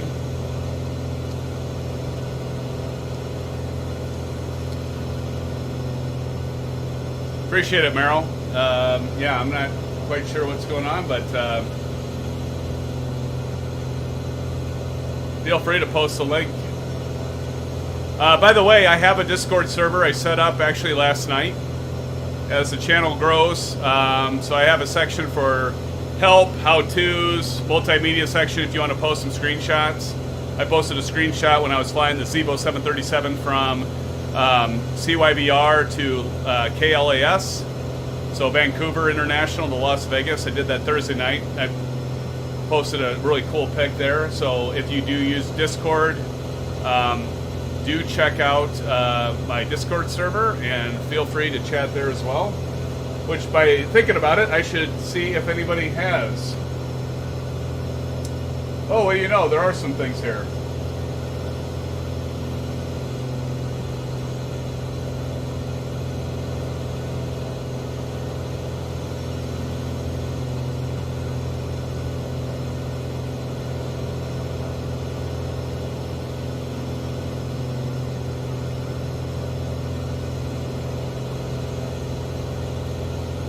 let's check our rudder. Rudder looks fine.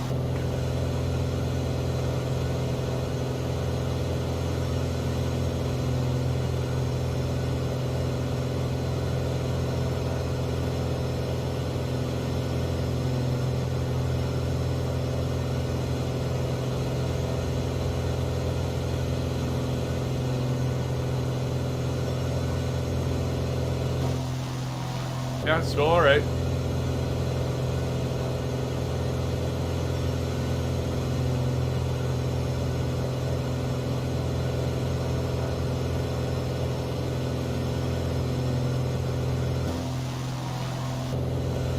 All right, well, let's check and see how far out are we.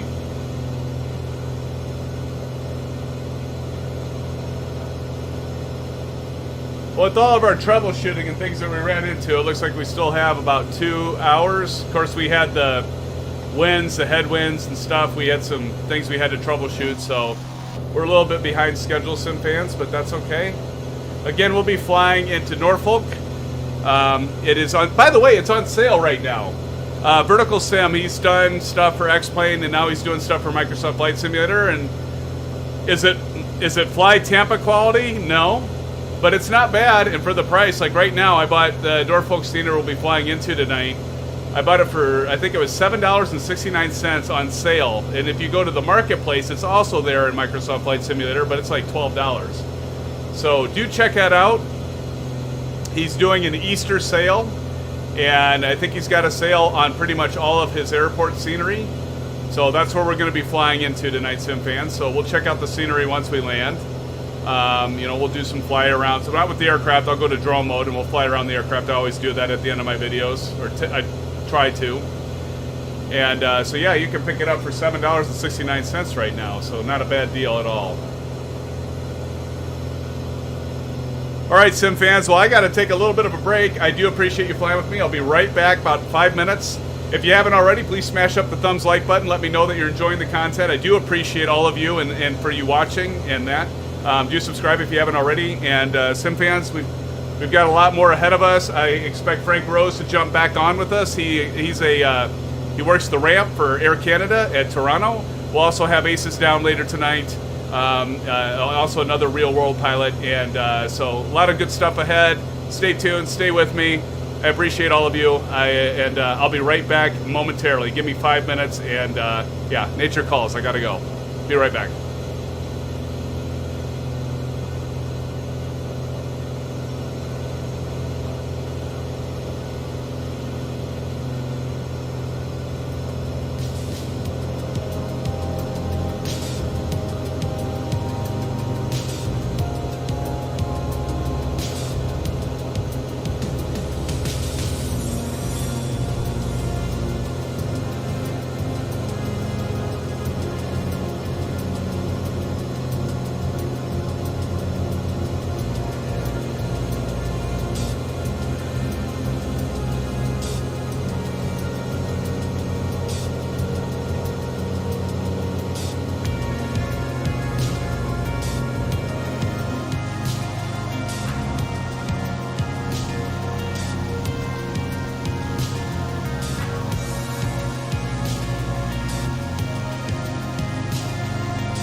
Hello! Once again, thank you for sticking around, SimFans. Appreciate it.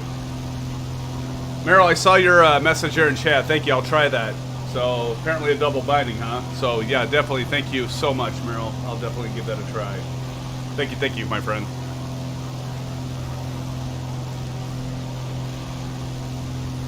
Camera's still working? Yeah, I moved. I have a gooseneck thing for my... I've got a separate webcam to do the throttle quadrant. I'm going to zoom in here. So it's a little grainy now, of course, but yeah, I might be able to focus that one a little bit more, but I have it kind of zoomed in because I pulled it back. Every once in a while, I had it like closer to my Bravo throttle quadrant here, the camera that is, and it was just kind of in the way. I've got a computer to the side, and so I moved it back, and now I've got this zoomed in, so it's a little distorted, it's a little pixelated. But you know what? Like anything, when you bring it down to be about that big, it looks pretty clear. It looks pretty crisp. But yeah, SimFans, bar none, the Bravo throttle quadrant is the best piece of hardware. I've been doing simming since I was a kid. I won't tell you how old I am, but I'm not a spring chicken. Let's just put it that way. But I've been playing simulators since Sublogic, so that'll age me a little bit right there. How many of you have heard of Falcon 3.0 for the Commodore 64, 128? Yeah, that was me. Figuring out how to get that damn thing to run. So I've been doing flight simming ever since I was a kid. And, you know, throughout all the years and everything, I've had CH Pro pedals, CH Pro yoke, CH Pro throttle quadrant. I had the SciTech throttle quadrants that have just the 3 levers, but you can buy 2 of them, put them together. Had those. Yeah, I've had all kinds of hardware. I've had Thrustmaster. I've actually got the T1600, you know, the joystick and the throttle. I do DCS combat as well. But I'll tell you, bar none, the best value in hardware and feature sets that I've ever ran across is from Honeycomb. I can't say enough about their products. I mean, I don't know what their Charlie's going to be like, but I have to suspect that their rudder pedals are going to be just as good as their Alpha and Bravo units. But wow, have they? I mean, they're like the answer of all of our dreams, right? Of like what we've always wished we would have for something that'd be affordable. You know, sir, you know, you can see some of the products out there that are all metal, and you pay thousands of dollars on. But how many of us have that kind of money to invest in that? But they put it at a price point that we can all afford, or most of us can, not maybe all of us, but most of us can, you know, maybe save up and afford it if we can get our hands on it. I mean, let's say there's one manufacturer that has like all metal and it's just like 3, I'm not going to say who the manufacturer is, but they just have the throttle, they have the propeller, and the mixture axis. 3 levers. It is all metal in a box, but it's $1,000. SimFans, $1,000. Now I'm sure it's like almost commercial grade quality. Okay, there's something to be said about that. But when you can buy, the Charlie pedals are going to be $250, I think. The Alpha's $250. The Bravo's $250. If you buy MSRP and you don't go to like eBay and pay some scalper, you know, double or more for it. So you can get like all your major units, your rudder pedals, your yoke, and your throttle quadrant, all those features with them. Good quality products for $750, less than $1,000 for the one, and I'm not going to name who it is, and I'm sure they have good quality products, but I mean, come on, it's awesome. I'm like excited to see what else will be. Like, will they stop after the Charlie pedals? I don't think they will. And once the pandemic stuff gets done, and you know the supply chains improve, you know, everybody gets back to work, production goes back to normal, you know, you got to imagine that, you know, you're all going to be able to get your units. I know it sucks for those of you that haven't been able to get it yet. You just hang in there, you will. I did an update last week on where Honeycomb is at, and they're continuing to produce as much as they can. They're at full capacity. But just hang in there, you'll get them. But I'm excited to see like what will they have after the Charlie pedals, because you know they're not going to stop there. Well, what I hope they do is they break, and they not break, you know, literally break, but hopefully Honeycomb just takes a break from putting out new stuff and just ramp up the production lines to do the, do another batch of the Alpha, do another batch of the Bravo, do another batch of the Charlie, and make sure they get those controllers out to all of you that are wanting to get them. And then once they got pretty much supply and demand, that the curve intersects and it meets, then hopefully they'll like switch and they'll like make some other cool shit. Well, like see what they're gonna do. I imagine they're gonna do like even more dedicated, modules, whether it be maybe it'll be like a radio stack.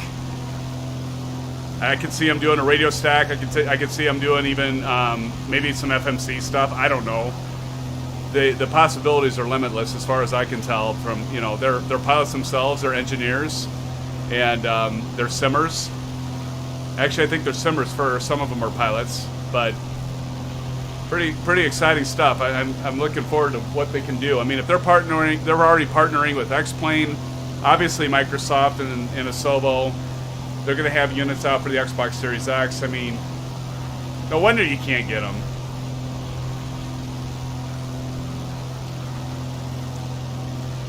I think they're gonna have to find some more manufacturing facilities so that they can increase production, because they've definitely got the demand.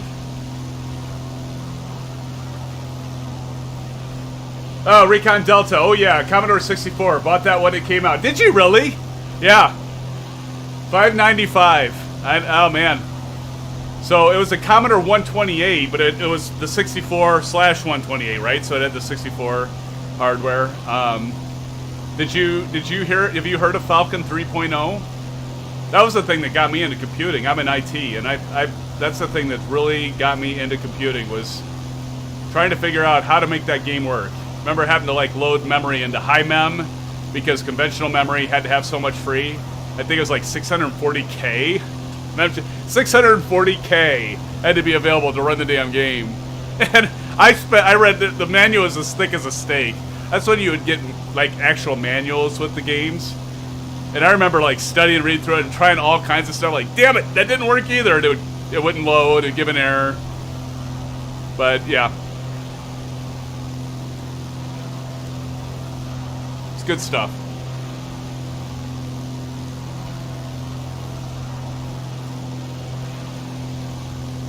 Recon Delta, yeah, I think that's one of those things where, it's amazing how far we've come. I've always wondered, like way back in the day, that was a Commodore 64 and 128 playing those games, and like someday it's gonna be look like real world. We always dreamt that. It's like someday it's gonna we're gonna have the technology is gonna be there. We can be flying like it looks real. And I never, like back in those days, never even fathomed we'd have actual satellite data of the real world, but it would just like look like real world. Oh, Rojo, yes. How often do you do these live streams? Rojo, thank you for the question. I do them typically twice a week, my friend.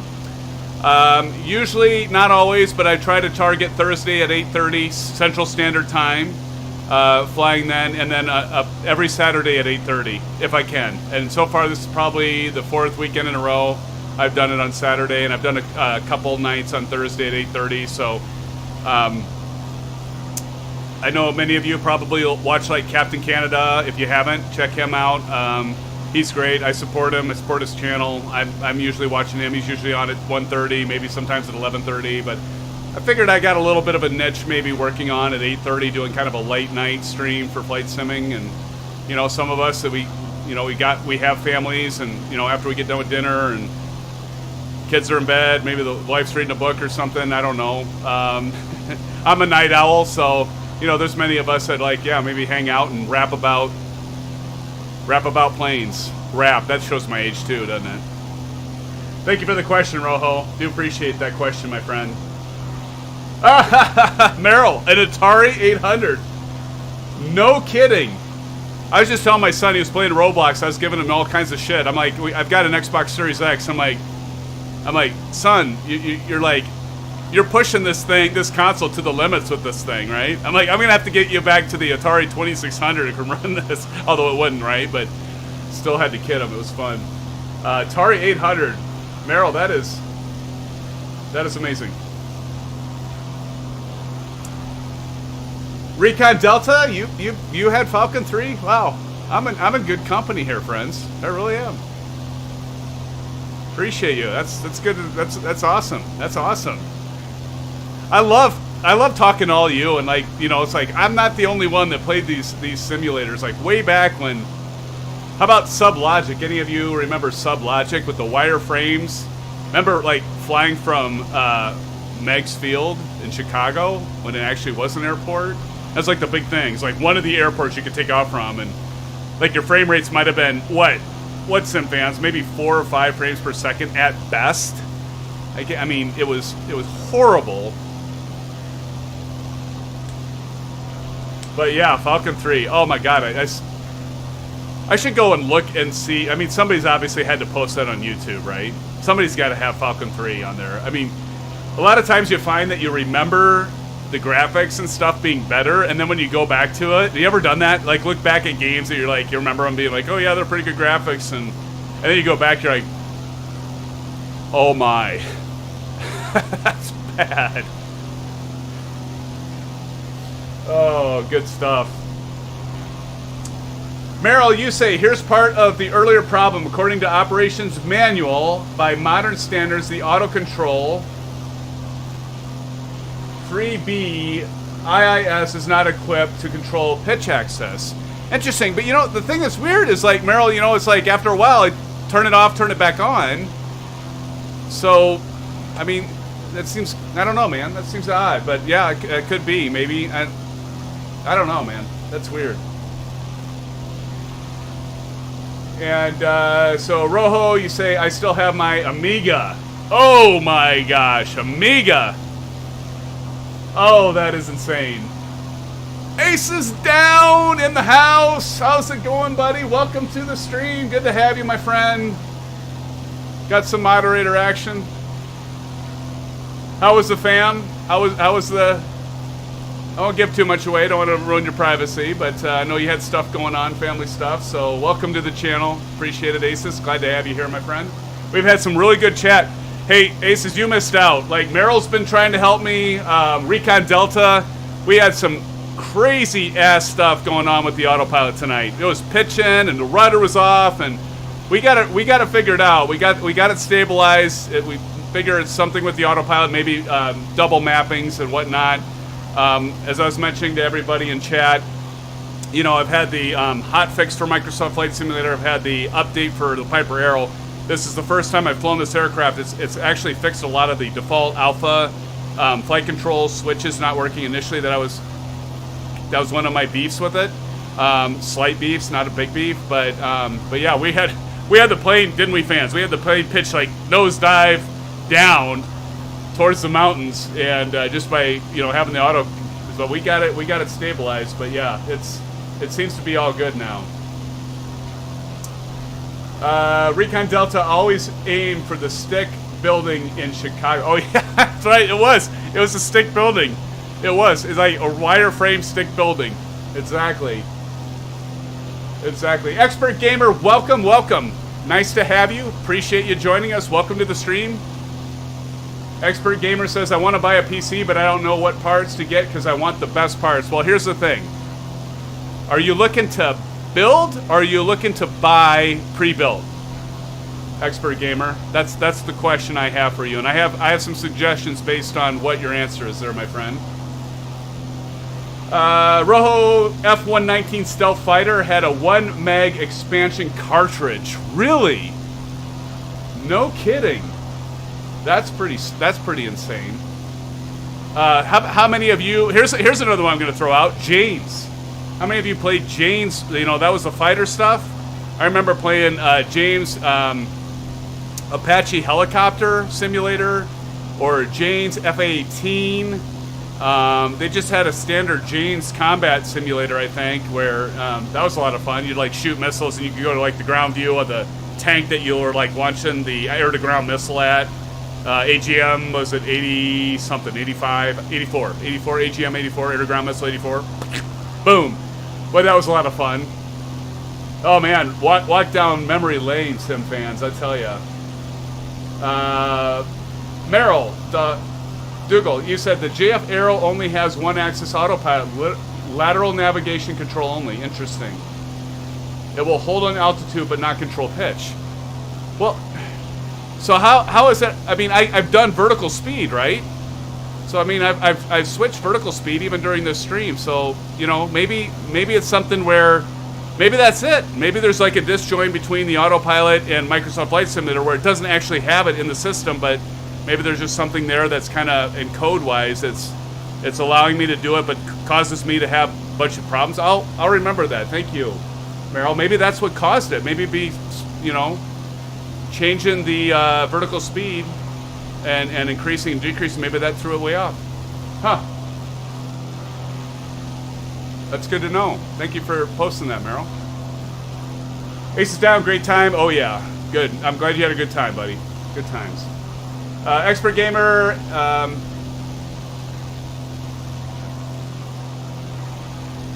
Oh, thank you, man. Yeah, thank you for subbing. Appreciate you subbing. Thank you so much. Appreciate it. Thank you so much, Expert Gamer. Really appreciate it. And any of you, yeah, if you haven't already, smash the thumbs up button. I appreciate it. I know I keep saying that. I'll stop. But thank you. I appreciate that, Expert Gamer. Very, very much appreciated. Build. You want to build? Well, here's the thing, Expert Gamer, and you probably know this. I'm going to tell you the obvious, okay? As you know, it is almost damn near impossible to get stuff right now. Anything good, you know, whether it's the 3000 series NVIDIA cards, the 6000 series AMD cards, AMD Ryzen 9 5900X, 5950X. My friend, about the only way you're going to find it now, you can go to like EVGA. I think Newegg has a waiting list, and you can put your name in there or your email address. I did have some promising news. I had a coworker that put his name. Get this, on EVGA site, he put his name in and his email address for a 3080 in September of 2020. Last week, he finally got an opportunity to buy the 3080 at MSRP. So what does that tell you? 6 months? 6 months from putting in his name, he finally has the opportunity to buy it, and he bought it. You'd be a fool not to, right?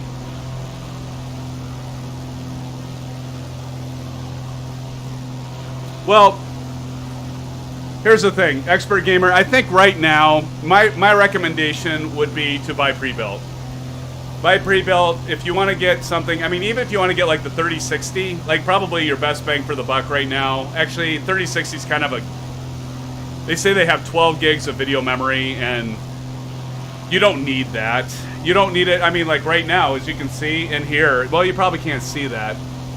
But if you want to know right now how much GPU memory we're taking, so I have a 1080 card that's 8 gigs, and I shit you not, right now we're using 2.5 gigs. So there's no reason to get a 12 gig video card. That is a marketing deal. I don't think it's a scam per se, but you don't need that much. So the 3060, when they come out, I think it was actually the 3060 Ti, right? They say, oh, 12 gigs of video memory, VRAM. You don't need 12 gigs. You know, unless you're like doing X-Plane before the Vulcan, you know. If you're doing that, you know, that ate a ton of memory, especially if you're using Ortho for XP. I'd run into like I'd be up at like 11 gigs some scenery. Like I'd load up like Seattle with the Ortho stuff, and I'd be up to about 11 gig of VRAM. I shit you not. And so, but Microsoft Flight Simulator, I mean, like of course we're not in any dense populated area. Once you get into dense populated areas, like when we took off from Louisville, I think I was at about 4.5 gig in terms of VRAM. But yeah, you don't need that. But honestly, I think right now the 3070 is probably the best bet. A 3080 if you're running 4K. If you're not running 4K displays, do not get a 3080 unless you plan on getting a 4K in the near future. And of course, that depends on how often you want to cycle your computers. Okay, so yeah. Yeah, that's right. Well, like anything, right? Right, Aces? I mean, all of them are being used for crypto mining. And then they're trying to, like, lock some of the hardware down so that they can't be used for crypto mining for Bitcoin, but it's still there's hacks for it. I think they've already cracked the hack. I'm not sure on the 3060, but like the 3060 Ti. Well, the 3060 I think they did. I don't think they have on the 3060 Ti yet. Maybe they have, but yeah, you're right. The memory and stuff, they're all buying them for crypto mining, and you know, even though Nvidia's like, oh yeah, we want it for the gamers, we're gonna lock it out. You know, they're gonna find a hack, and they're gonna be able to work around it. So, you know, so here's the thing. So 3070, in my humble opinion, I would get a pre-built. I'd get a 3070. I would get at least an AMD. I mean, you could go with the Ryzen 7, right? 3800. Maybe the Ryzen 9. But it's going to be tough to find the 5900, 5950X. And that's kind of, you probably don't even need that. Like the 3800 is going to be fine. Definitely get at least 16 gigs of memory. I would go 32. I'm running 32 gig right now. But I stream, right? So because I'm streaming, I want to have the extra memory I want to have for VRAM and for just system memory. And have the fast storage, buddy. So, but right now, my advice to you, expert gamer, would be to go with the pre-built. If you want to get something now, go with the pre-built. That's what I'm gonna do. I built my own systems from like the penny of 60 days. We all went down memory lane. I built all my computers except for the one I'm running now. I did buy a pre-built. I just didn't have time to do all the research, and so I'm gonna buy it. I know what card I want. I know what processor I want. I found it. I'm buying it. But since like the penny of 60 days until my last build, I built all my machines, and I wanted to build my next one. And I do RGB. I do liquid cooling. Yeah, here I'll put up my studio here. Let me see if I can get this to. We got a picture of my studio here for all you, if you care. So there's my studio, SimFans. So that's you can see the obnoxious box light that's lighting up my face and giving me a tan. Just to light up the green screen you can see behind me. But I've got two systems. You can't see the one behind my chair. That was one that I built. But the one with the purple on the bottom and the RGB, the green and the green and purple, that is a pre-built machine and running the 1080. I did mod it though. I added memory. I added some RGB fans, drives and stuff like that. So it was basically the processor and GPU and the original memory. I matched the memory, of course, because you want to match the memory. So I basically use CPUs. You ever use that? CPU-Z. It'll tell you your memory speed, your processor speed, what do you have for a processor and memory. And so you can make sure you match all that stuff up, your bus speeds, all that stuff. I'm in IT if you can't, if you haven't heard that yet from me or can't tell. But yeah, I love building my own systems. With that one I did, and I've been happy with it. Can't see my propeller. I have a propeller up here on the wall. What was I thinking? I didn't take a very good picture there, did I? I had a propeller up there. You can see I've got my I don't know if you can see this. Probably can't see this. I've got my tactile keyboard there that I did a video on because I was stupid and I broke my rule of never having any food or drink on the desk. And I just opened my Atkins chocolate shake for lunch. And I was typing out an email to get to a director, and I moved this way and moved that way, and I dumped it, of course, right in the middle of my keyboard. And I looked at it, and I'm like, and I might have dropped a colorful metaphor or two. It's working, though. I cleaned it out. I washed it out with some bottled water. I unplugged it right away so I didn't have power going to it, and I pulled every single key I pulled off, washed those, and it's working, thank God. It's $170. I got it for Christmas last December from my wife, and I told her, I was a dumbass, and I just spilled chocolate frickin' shake in my new keyboard. I was so pissed. But it's working. I'm happy to report that it's working. I did post a video about that too. How you can, some tips on that. Don't freak out. Don't think you're I have ruined keyboard before. You'd think I'd learned my lesson. I did spill a pop in my wireless Logitech, and unfortunately that had a battery in it, and so even I didn't have it. It's wireless, right? So why would I have it plugged in? And I couldn't get the battery out in time, and it actually did ruin a few of the keys. Didn't work. But fortunately, the tactile keyboard, it was plugged in USB. It doesn't have a battery, and so it didn't short out or anything. And I was able to get it disconnected before it. But key was to wash it out, take the key caps off, wash it out, and let it dry. Patience is a must. All right, so I'm sorry, I'm rambling on, and I'm missing the chat. Let me take this off so you guys can see what you came here to see. The beautiful world of Microsoft Flight Simulator. Okay, so I gotta get caught up here. MSS, welcome to the stream, my friend. MSS, have I seen you on Captain Canada? I think I might have seen you on Captain Canada. You watch Captain Canada? Because I swear I've seen you post on there. Welcome, MSS. Thank you for joining, my friend. Appreciate you joining the stream. Welcome, welcome. Micropros. Oh, I remember Micropros. Oh, yeah. Yeah, they did good. They had all kinds of parts. I love Micropros back in the day. Expert Gamer, you say, I don't have to get anything fancy, though I just don't know what to pick. Again, yeah, I mean, and maybe what I'm talking about, Expert Gamer, is a little overkill. Maybe you don't, I mean, certainly don't need to spend that kind of money, because what I was talking about, you're going to still spend about $2,200, $2,400. You can still buy a decent game that Microsoft Flight Simulator will run on, for probably, I don't know, Aces, ping in here. You probably already have. Probably, I mean, you could probably buy something for like $1,200, $1,400 still that could run this game adequately. I mean, are you going to be live streaming on it though, Expert Gamer? I mean, if you're going to be live streaming or doing any of that, you might want to bump the memory up and stuff like that. Captain Matt, welcome to the channel, my friend. Welcome, welcome. Glad to have you with us. Hello from County of San Bernardino, the state of California. Hey, Captain, I probably messed up that pronunciation, by the way, didn't I?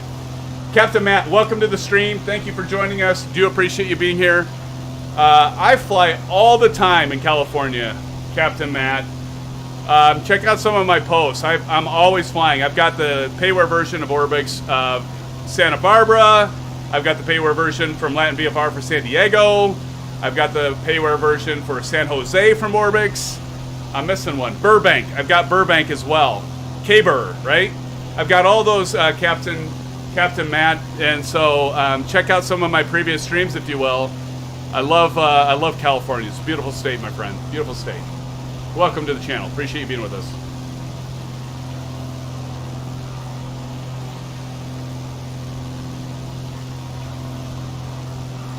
Expert Gamer, does this game support DirectX 12? That's a great question, actually.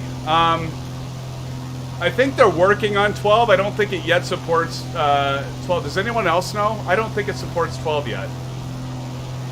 I think they're working on that. I think it's still 11, but I don't know. Ace is down. Do you know? I'm not, or anyone else? Meryl, you might know as well. Expert Gamer, okay, thanks for the help. I needed these tips because I was loose, so I will just go in and buy a gaming PC. I mean, I'm sorry, but I think for all of us, the answer is buying pre-built, unfortunately, because here's the thing.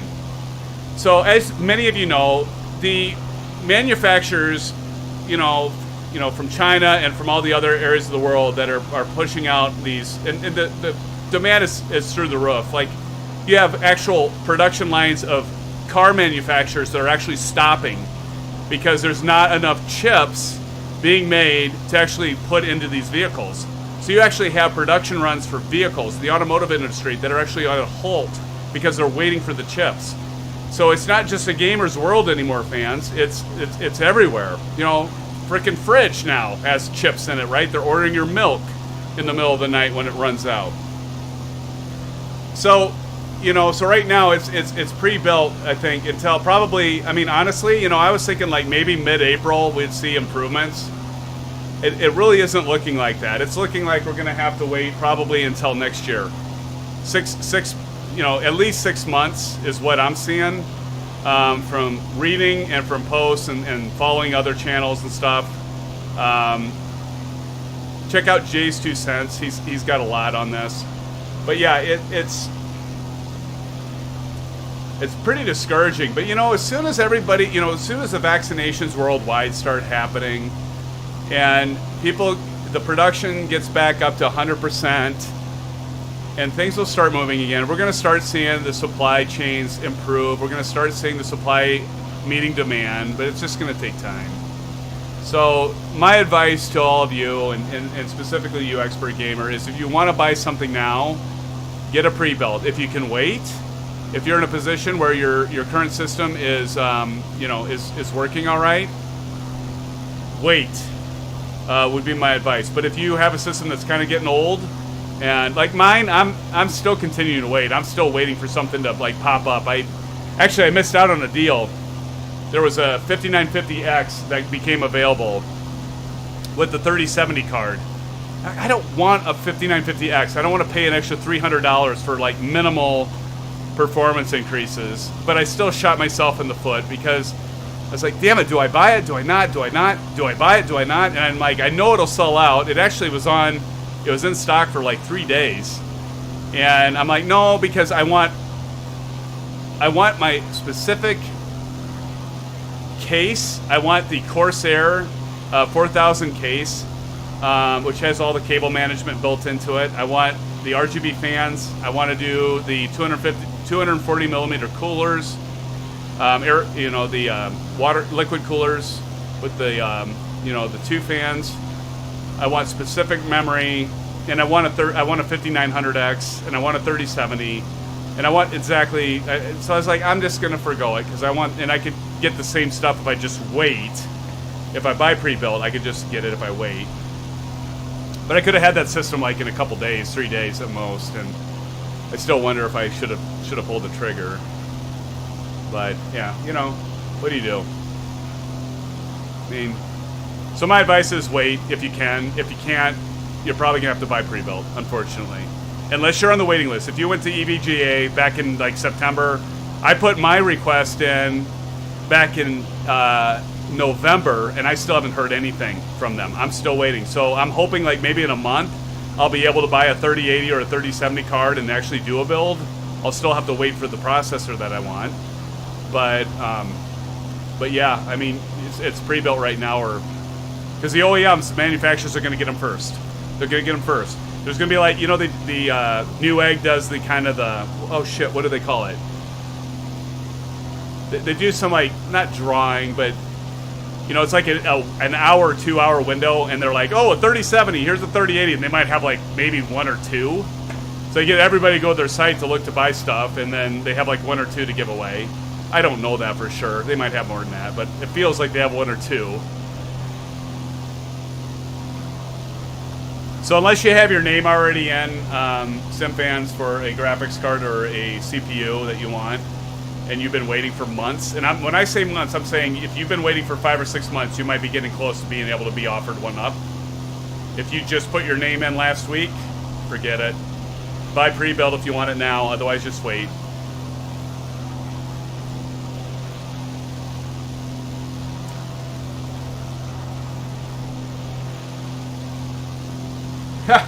Thanks for posting the keyboard story.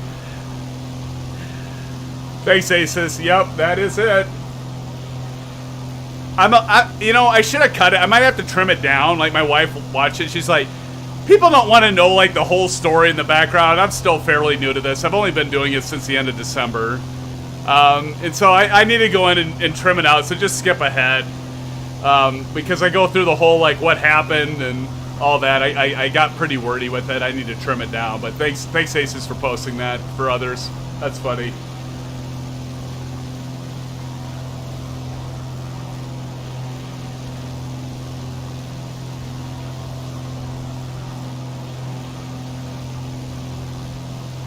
Aces, you say you'd go with the 32 megs of memory, but other than that, yeah, to run MSFS 2020, even with some streaming, you could get away with the 1200 to 1500 US. Won't be the top of the line, but still work. Yep, agreed. If I remember correctly, MS Inasobo said DX12, this is Aces, will be supported by the time MSFS 2020 is released for Xbox Series X. Okay, yeah, that makes sense. Expert Gamer, my current system is 30 FPS with streaming. I need at least 60 with streaming. No, I don't think you do. Dude, I'm streaming right now with all you. Look what I'm getting. I'm getting like 29 to 30. Does it look that bad, Expert Gamer? I think you're fine. If you're getting 30, I mean, I'm getting 30. I'm not even getting 30, Expert Gamer. Maybe it looks like, maybe it does look like crap and is acceptable, but as long as you're getting, my opinion is, as long as if you're streaming and you're at least getting, I mean, 32 is optimal. If you're at least getting 28 to maybe 35, totally acceptable. You don't need 60, my friend. Only time you need 60 is probably if you're playing like Call of Duty or something, a shooter. That's my opinion anyway. I mean, to each your own. If you want 60 and you want to buy a new system, do it, man. Do it. Merrill Douglas, this may be an old topic now, but here's the detailed explanation. The arrow will hold an altitude once leveled out and autopilot altitude engaged. If you change the HCTQ alt knob, it will climb or descend. Okay, well, I mean, that's good to know. I mean, I've been flying it like I had tonight for like tons of flights and never had that issue, but maybe they changed something when they did the update, Merrill, so thank you for that. Let's see. Expert Gamer, no, I'll just go in and buy one. I don't feel like waiting that long. Well, glad I could help. I'll give some suggestions. So, since you're asking, Expert Gamer, you're probably not going to find what you want off of Best Buy. You're probably not going to find it. Don't go to Newegg. Newegg's way too expensive. So I would recommend either CLX. I'd recommend Origin PC. I would not recommend Digital Storm unless you have a bottomless pocketbook. I mean, if you have a ton of money, then Digital Storm's good. I would also recommend Cyber Power PC. And all of those you can like piece together. Although I was a little discouraged because I like did a configuration of Cyber Power PC with all the stuff I was talking about, and I asked their support, like, do you mount the liquid cooler on the top of the case or on the back? You know, do you do negative pressure or positive pressure with the airflow? And the person, and I go, and what do the case fans come with? Do they come with RGB fans or do they come with just standard black fans? And the support person responded, didn't answer any of my questions other than, no, the case doesn't come with any fans. You got to buy them additionally. And I'm like, are you sure about that? Because if I go to Corsair and even your site, it says it comes with the default case fans that are 3 in the front, and I go to Corsair site and I look up the 4000 model nursery fans. Then he responded and he goes, and I go, plus you didn't answer any of my other questions. And then he came back and responded relatively quickly. He said, nope, my bad. It does come with 3 case fans. And then he didn't answer any of my other questions. So you better have a good idea what you want when you configure your own. Unless you're gonna buy like a pre-built totally, this is what it is. It ships to you and you don't make any changes. But if you go in like CLX or Origin PC or digital, although some of those are probably better than others. iBuyPower is another one. But if you go into those and you're actually customizing your case, your fans, your power supply, your memory, and all that, please know what you're doing, because I don't know how close they're actually looking and verifying. I'm hoping they do when they actually build it, and they probably are. But based off of the support responses I got from Cyber Power PC, did I say CLX? It was Cyber Power PC that I had that experience with. But the guy that responded, I don't think knew what the hell he was talking about, to be honest with you. Let's see, catching up. Newegg Shuffle, that's it, Aces Down, thank you. Yep, that's what I was trying to remember. Merrill, continuously until the alt button is disengaged, then re-engage. In other words, it will hold, but you can't preset the altitude for it to hold on the same token. Okay, that makes sense.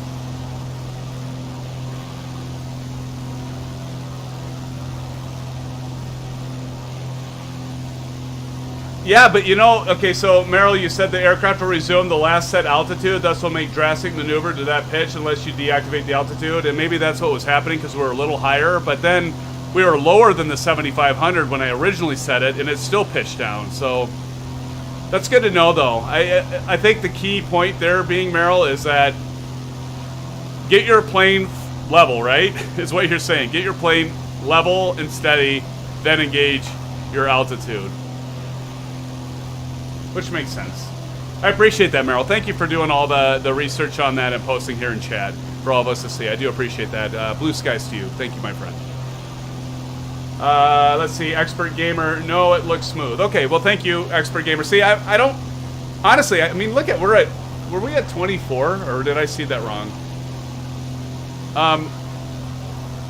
Yeah, I mean... Yeah, I don't think you need 60, Expert Gamer. If you have 30 right now, I mean, honestly, if you're streaming at 30, buddy, and you're what kind of settings do you have in Microsoft Flight Simulator? That's what I'm interested in. Because Ace is down, I think you have yours like, I don't know, do you have yours at Ultra?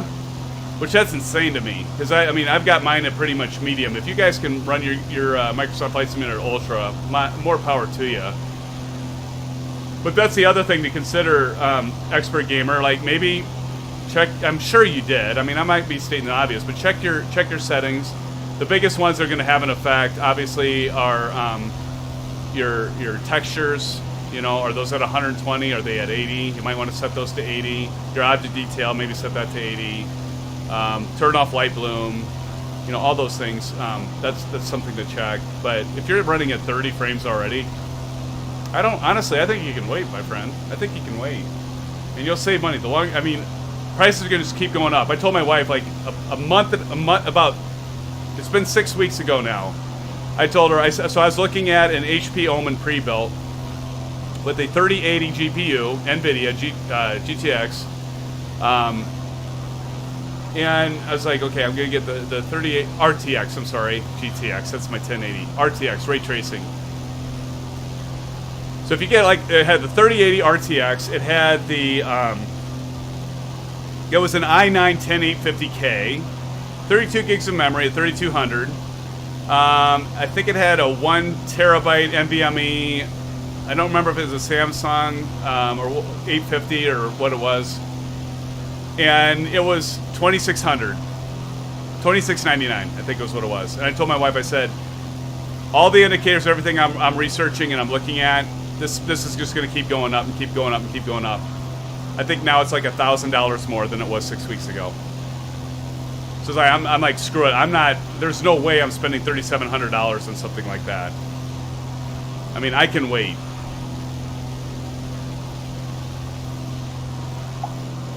They'll come back down. We have like, kind of like with the GPU and CPUs, it's like the perfect storm right now. Let's check how much time we have left here.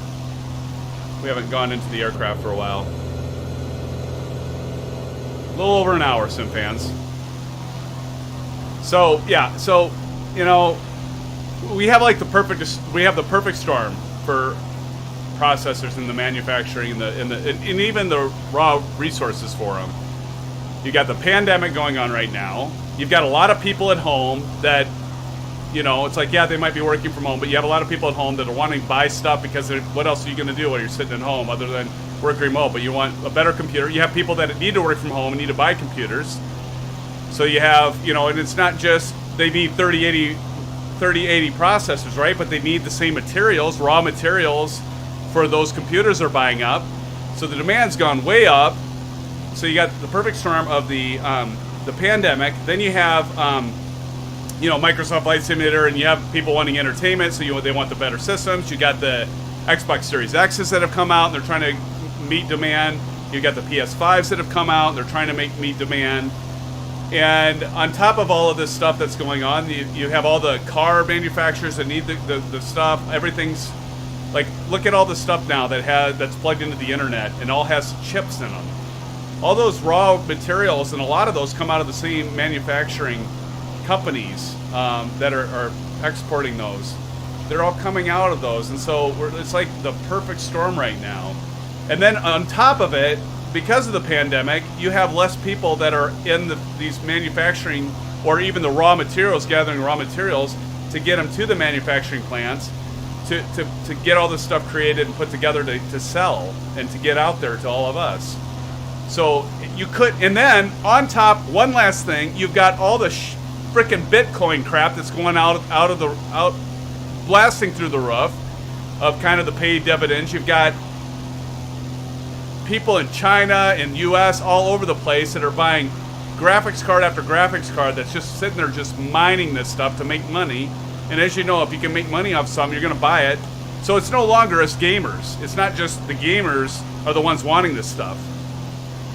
We're almost an afterthought now, Sim fans. I'm sorry to say it, but we're almost an afterthought. And I hate to be a bearer of bad news, but that's why it's so hard right now to find this stuff. It's so hard. That's what she said. I'm sorry. I had to say it. I'm an Office fan. Love The Office. Frank Rose back. Whoa, check that out. Frank Rose. Gotta go. I'm sorry I missed you, Frank. You probably left. I missed you. He's got to load a 777, a 777. That's going to be a job, Frank.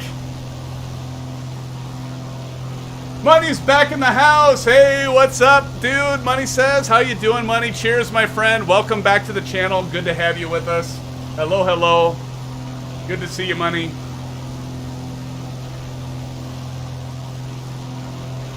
Meryl, you got checked out in Aero 3. That's cool. I was saying earlier, I'm a real pilot as well. I've flown the Aero 3 a few times. I've learned, I got my PPL on the Warrior. That's cool, man. That's awesome.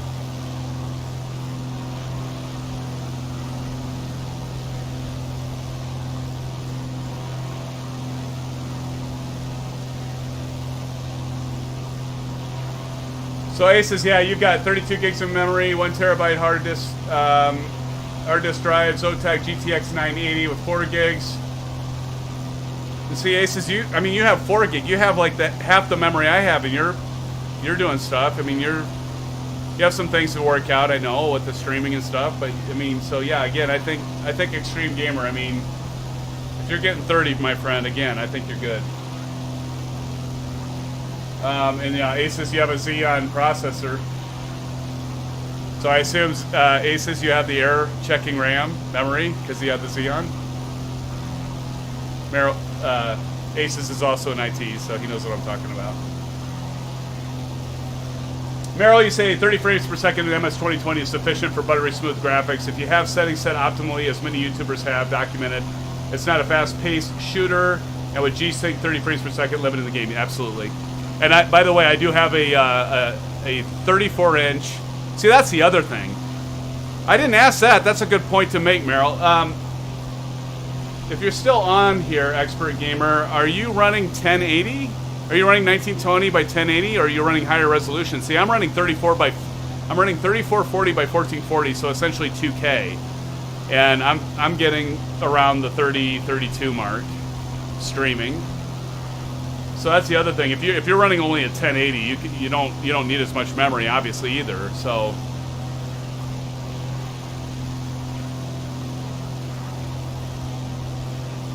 you know the weird thing, Meryl. You know you say about under 30. You know I was taking off with the CRJ. I was doing a flight, not streaming, because I'm not ready yet. But I need to get more familiarized with the aircraft. But I was doing a flight. Same flight, actually. I was doing the CRJ from Louisville to Norfolk, like we're doing today with the PIPER Aero 3. And it was saying, like, as the FPS counter that I have up right now, it was saying it was like at 24, 25, but it still seems smooth. I was like, is this frame rate counter right? I almost like wanted to bring up NVIDIA overlay and that, because I was just like, it seems smoother than 24, because usually when it's 24, it starts, I agree with you, it starts looking really choppy, but it wasn't, so I thought that was interesting.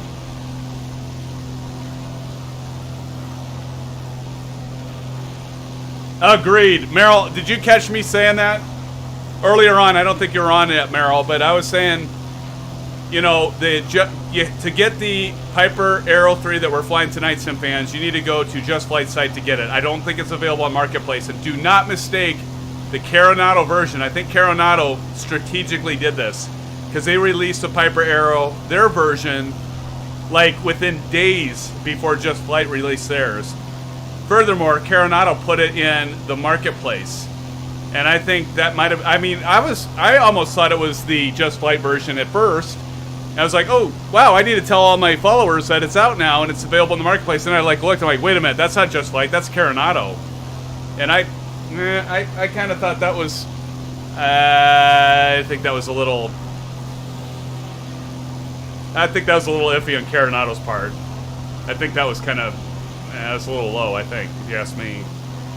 Because they obviously wanted to beat Just Flight to the market, and they wanted to confuse, I think they wanted to confuse gamers. Because, like, you know, everybody was like, I kept talking, like, it's going to be out, it's going to be out. It's going to be out in a week, it's going to be out in 2 weeks. And lo and behold, then all of a sudden it's, like, out, and it's a Coronado version. I said, ooh, you know what just happened? We just lost our engine.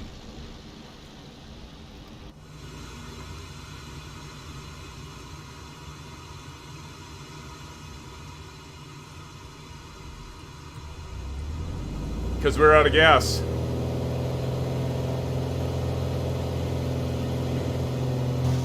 I didn't have you here, Aces, to tell me to switch to tanks. I don't even know if we have enough gas to actually get. We probably don't. We're going to have to do a pit stop. We're going to have to do a pit stop, fans, to get some fuel. So we'll do that and do a little break, because we still have just over an hour. We must have caught some heavy headwind, because I thought we had enough fuel to get there, but obviously not. I obviously didn't do a great job of pre-flight tonight. I was watching basketball, and I was jumping from flying the CRJ, and I went with whatever Microsoft had. Said, yeah, we want to fly a Louisville to Norfolk, and I just went with the default gas that Microsoft put in here. So we're gonna have some fun, and fuel starvation is right, Meryl.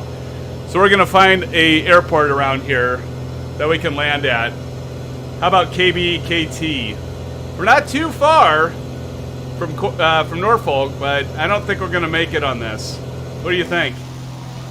Yeah, 10%. Yep, not gonna make it.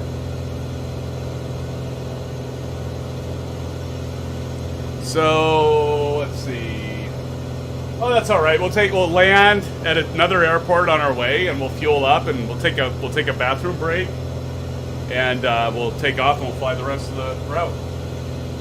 It's only 11:15, right? We got time. You guys have time? I've got time. Let's see where we're gonna land. I'm gonna use my other computer here to see. So it looks like we need to get some fuel, and if we zoom in, I think KBKT looks pretty good. Let's see if they have fuel.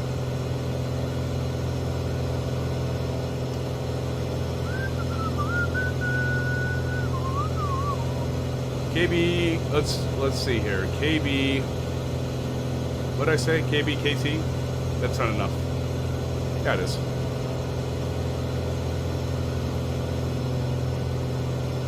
KBKT.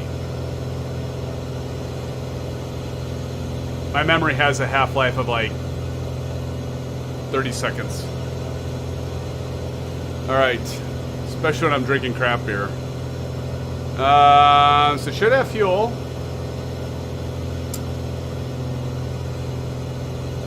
Yep, it's got 100 low lead. It's even got Jet A. We don't need that. We need our 100 low lead fuel though. So let's plan on that. Let's do a landing.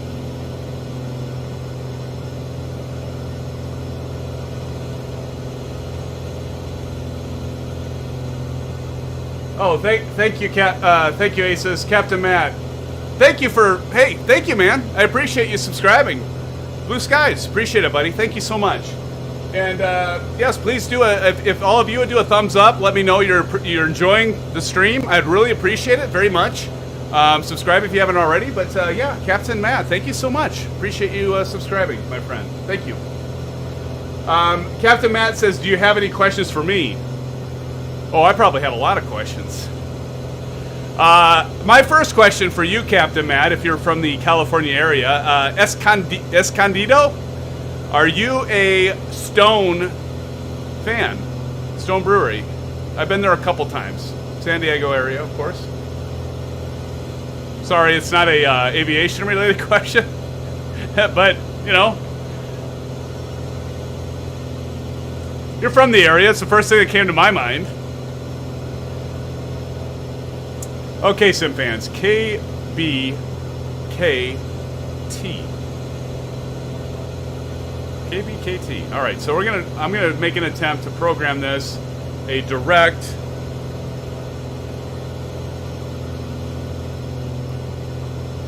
So we're gonna push that button, and then we're gonna move. Whoop, whoop. I knew I was gonna do that. No! Damn it.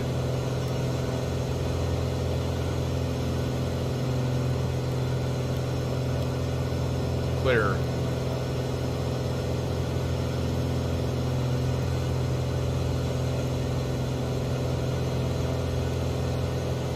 Obviously know what I'm doing. All right, there we go.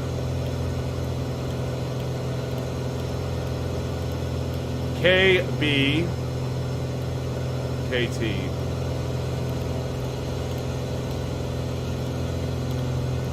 KB.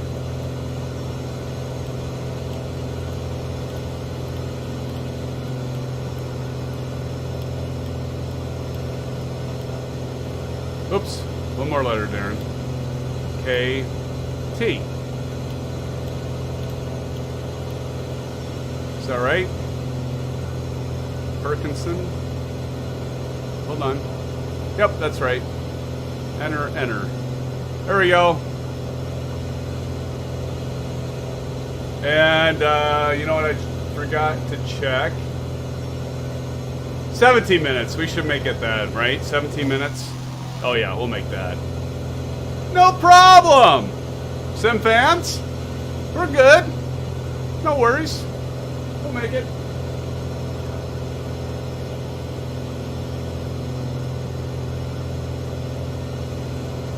We'll make it, my friends. All right, now we need to check what is the altitude of KBKT. It is 437 feet. So we need to get down to 1,500 feet. We're at roughly 8,000 feet. So 1,500 minus 8,000 is 6,500. If my math is right in my head. If we drop at 1,000 feet per minute, 6.5 minutes, I like to add a minute to my time. So 7.5 minutes out, we will want to start descending. I am going to rely on you, Aces Down. Set your timer because I know you have a watch and you're really good about reminding me. So Aces, we've got roughly 9 minutes before we need to start descending.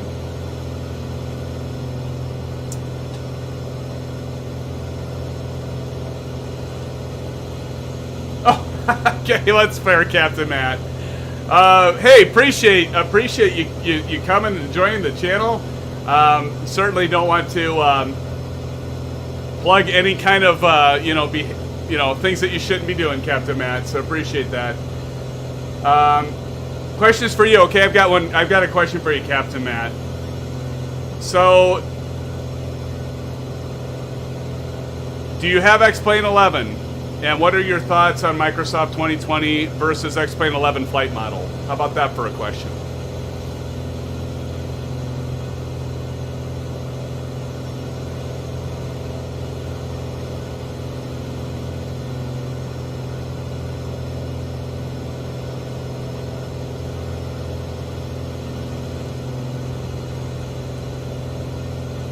See, now I'm going to check out Captain Matt's channel.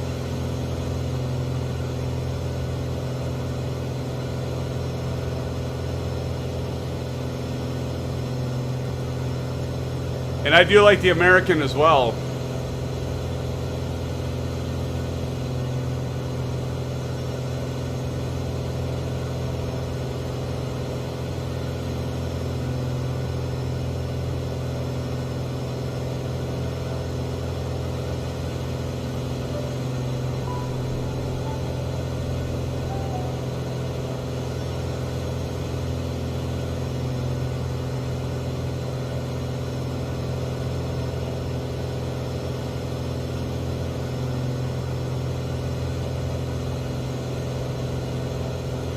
So,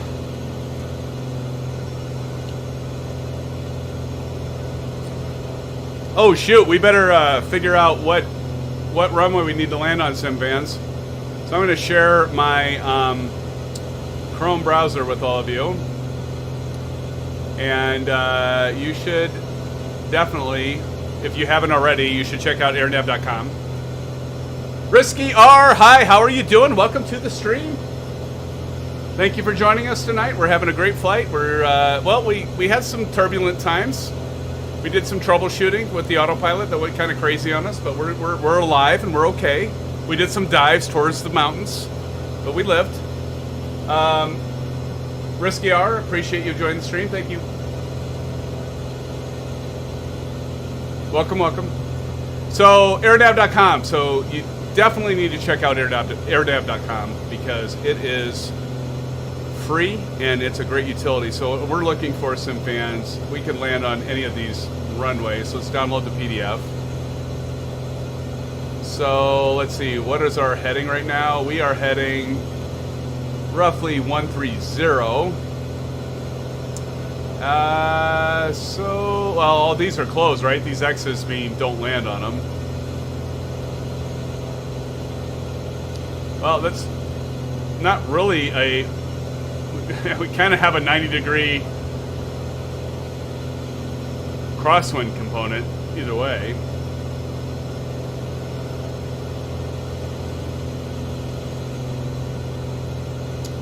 All right, so 4 or 2-2.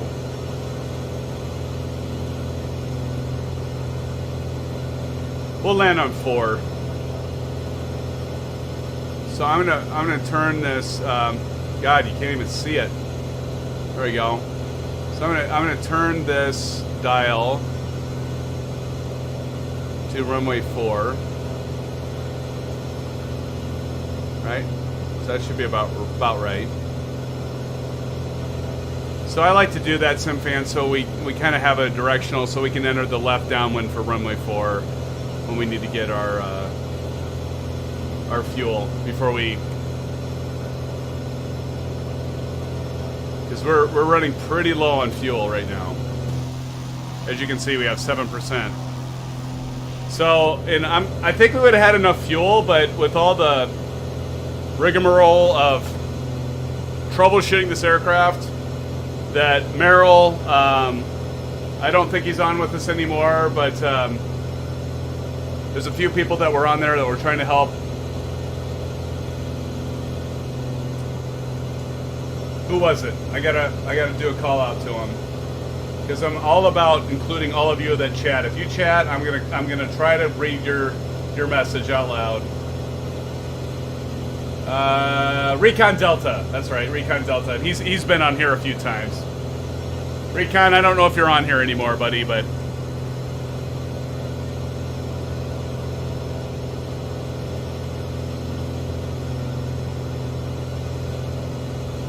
okay. So Captain Matt, you said I don't have XP11 nor MSFS, but both are cool. But I personally think MSFS is better, and I'm a virtual pilot of American Virtual Airlines in flight.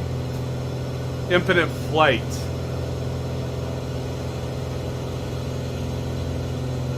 What's Infinite Flight?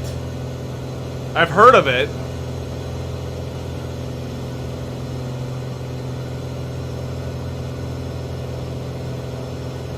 You're a virtual pilot, so if Infinite Flight, it's another simulator, isn't it? I'm not familiar with it. I've heard of it. That's cool, Captain Matt.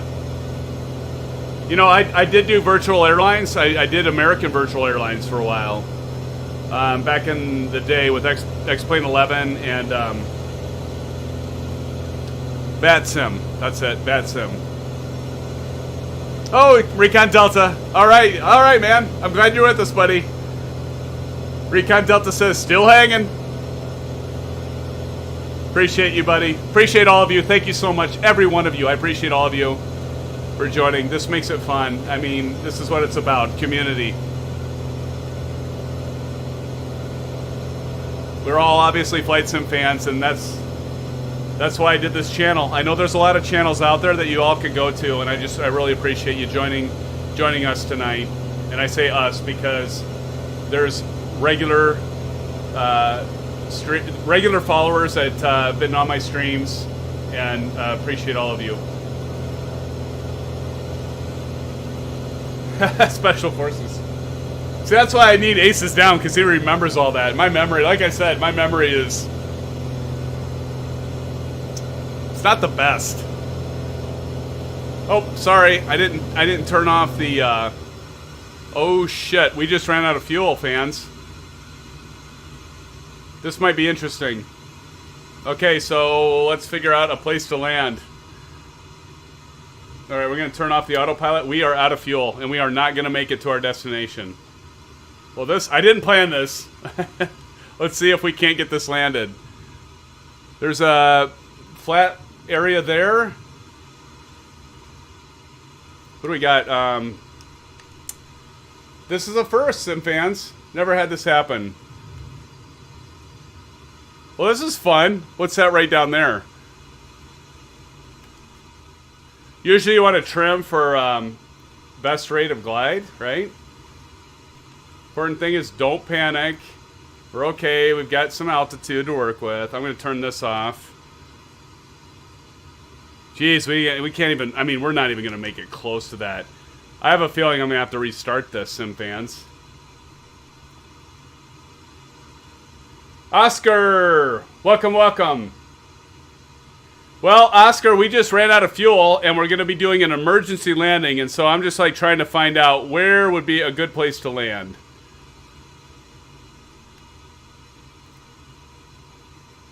And obviously, we're going to have to restart.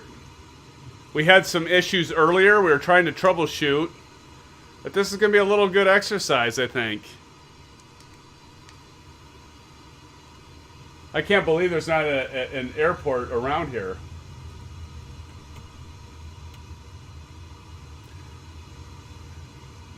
Wait, I'm gonna do something. Can we cheat?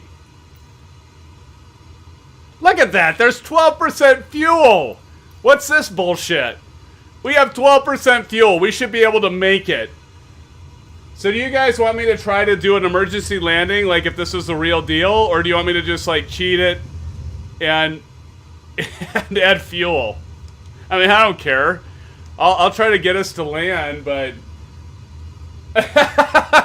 Eject! Eject! Eject! Eject! Watch the canopy, right? Right, Goose? This is bullshit, though. We got 12% fuel, and it says we're out of fuel. I don't know. Oh, I couldn't have planned this better. I'm gonna see if this works, because I've never tried it. But just because we have 12% fuel, I'm gonna go out on a ledge and say, that's bullshit. We have enough fuel to make it. Right? We have 5 gallons of fuel.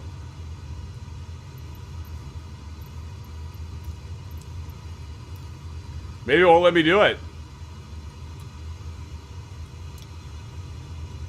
It's not gonna let me cheat. Huh. Yeah, because I put it in there. Reset. Nope, it's not. Okay, well that's cool. Alright, SimFans, so we are gonna find a place to land. And then we're obviously gonna have to reload because I won't be able to put any fuel in this thing. But let's just see what happens. Number one rule is to keep flying the aircraft. I'm trying to see. Well, that looks pretty flat back there, and we've got the road back there. Oh shoot! I'm sorry. Hold on. Sorry, everybody. There we go. So we are going to do an emergency landing, and there's a highway right there. Yeah, right, Meryl? Yeah, no shit. Yeah, no, I have not. You know, and that was my bad because I didn't really pre-flight this very well. There's a highway over here, too. Got to remember to put our landing gear down. Don't let me forget that. Meryl, will you look up what the best glide rate is for a Piper Aero 3? I don't recall what it is. I don't know if it's 67. It seems like it might be right around 70.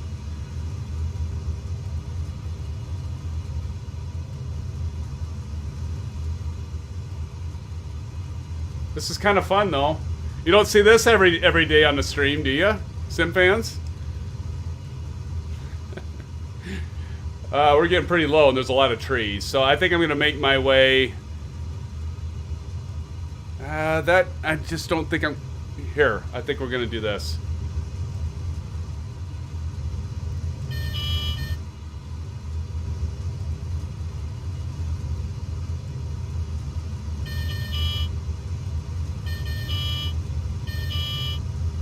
I was just going to try to see if I could get right here. Put the landing... Let's get that down. We're going to probably hit that flipping building. Jesus.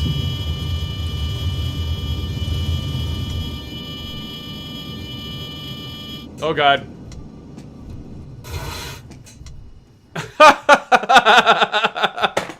Oh, my God. Yeah, right? Well, let's put on the parking brake. Hey, we're alive! You know what? And our aircraft is, let's see. It's in some trees and some... And we heard the birds chirping. Oh, my God. Well, we're alive, though, right? Let's see. Can we open the door? Better turn off the, you know... We don't have to... Look at this. Flight simulators thinks we're done.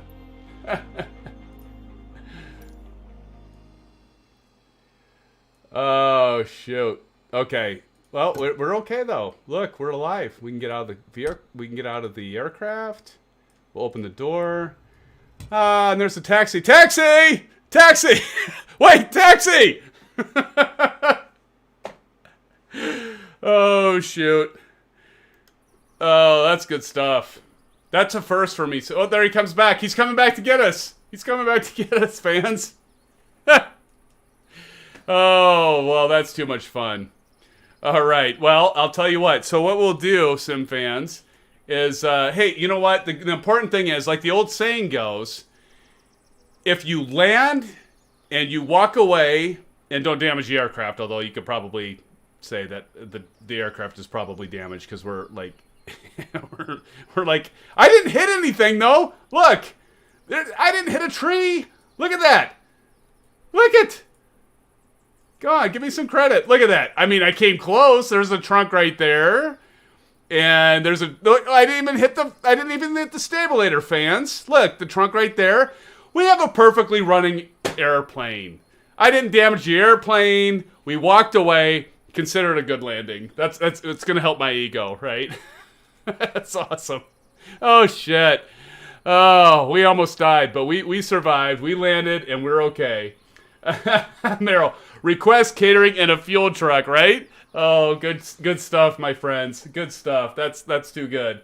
All right. Well, I'll tell you what. I'm gonna put on some tunes. Don't you leave, please. Don't leave. So we're gonna go to the airport that we should have been able to fuel up at. And Meryl, as you said, yeah, what fuel gauge is right? And there's a lot of truth to that. I'm gonna reset the Microsoft Flight Simulator. We're gonna start at the airport we were bound to get fueled up. And then we'll make our last leg to Norfolk, because I do want to show you the payware scenery there. But SimFans, I'm glad we're all alive. I'm glad I didn't kill anybody. And please stay tuned. I'll be right back with you. I'll reload the sim. Go ahead and take a break really quick. Let's say 5 minutes. We'll be back here, and we'll continue having some fun here. It's great chat. This is good stuff. So I'll be right back with all of you.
Wow, what a wild ride, SimFans, that was, right? I had to chuckle because I was like looking at the chat, and yeah, Bush pilot, and I appreciate you say I passed. I don't know.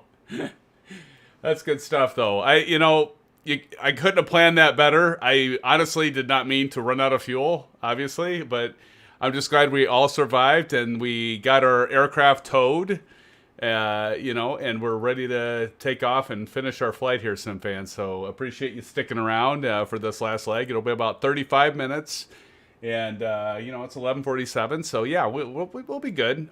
Central Standard Time. So some of you I know are on the East Coast, some on the West Coast, maybe some of you halfway across the globe. Glad to have you here. Thank you, everybody, for joining me and all of us. Oscar, how accurate is the ILS approach with this aircraft? Honestly, I got to be honest. I've just done VFR approaches, Oscar. I have not tried an ILS approach. I might have to put that on the backlog and do that, Oscar. That's a good question. I'd assume it's fairly accurate, but again, I can't answer that because I haven't tried it yet. But Oscar, I'll maybe we'll do an ILS approach on a future stream here for this aircraft. That's a good question, my friend. Captain Matt, the Piper aircraft PA-28R is 42 years old, and many are still flying in simulators and IRL. Fun fact: this plane is the first Piper retractable series. Thank you for that, Captain Matt. Merrill says, if you can walk away, you're good. Merrill is also a real-world pilot, as myself and as Aces Down. Any other pilots out there? I thought about actually doing a tagline for my channel is real pilots that love simming, but I don't care. I mean, if you're not a real pilot, it doesn't matter. I think it's great that everybody that loves aviation joins this channel because I'm first a simmer at heart. I've done simming since I was, like I talked about earlier, since I was 9 years old, something like that, and I've always loved simming. I became a pilot because I love simming. It was actually simming that got me to be a pilot. So, but thank you all for joining us tonight. I do appreciate every single one of you, and let's go ahead and get this bird started. We'll kind of, maybe this is a good thing because some of you that may not have joined me when I was starting from Louisville, again, we're going from Louisville to Norfolk, KORF, payware scenery by VerticalSim. Do check it out. He has a sale right now going on, an Easter sale. You can get the scenery for $7, about $7.50, a little bit more than that, a few cents. And don't get it through the marketplace because you can pick it up from him directly on his site. I think I have a link below in the comments, so do check that out. And when we do land, I will do a flyby. Not in the aircraft, but I'll do the drone view like I try to do. I've done that with many of my other payware sceneries that I purchased because I know many of you are interested. Okay, so enough of me babbling. Let's get this bird in the air. All right, SimFans, we're going to turn the yokes off because I just don't want the yokes on. And is my, is the Honeycomb camera, is it still working? Looks like it's working. Okay. Hi, everybody. Okay, so we got the mixture full, the prop full, and we want just to crack that a little bit. The one nice thing about the latest release of the Piper Aero 3 is initially when they released it, I bought it right away. Like as soon as it was released, I bought it. And I've been talking about it. Do check out my weekly top 5. I don't just stream. Okay, so some of you that have dropped by, and I appreciate it very, very much. But do check out my other content because I do software reviews, scenery reviews, hardware reviews. I've got a lot of reviews on the Bravo Throttle Quadrant, on the Alpha Flight Controls. I need to do a TPR pedals, but I also do a weekly on Sunday. So I'll be releasing one tomorrow. I think all of you have convinced me to keep doing it every week.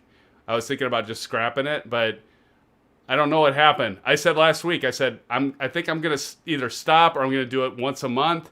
And then many of you, I don't know what happened. I had a ton of subs. I had people responding to me saying, keep it going for once a week. Some of you said, do it every other week, but keep it going.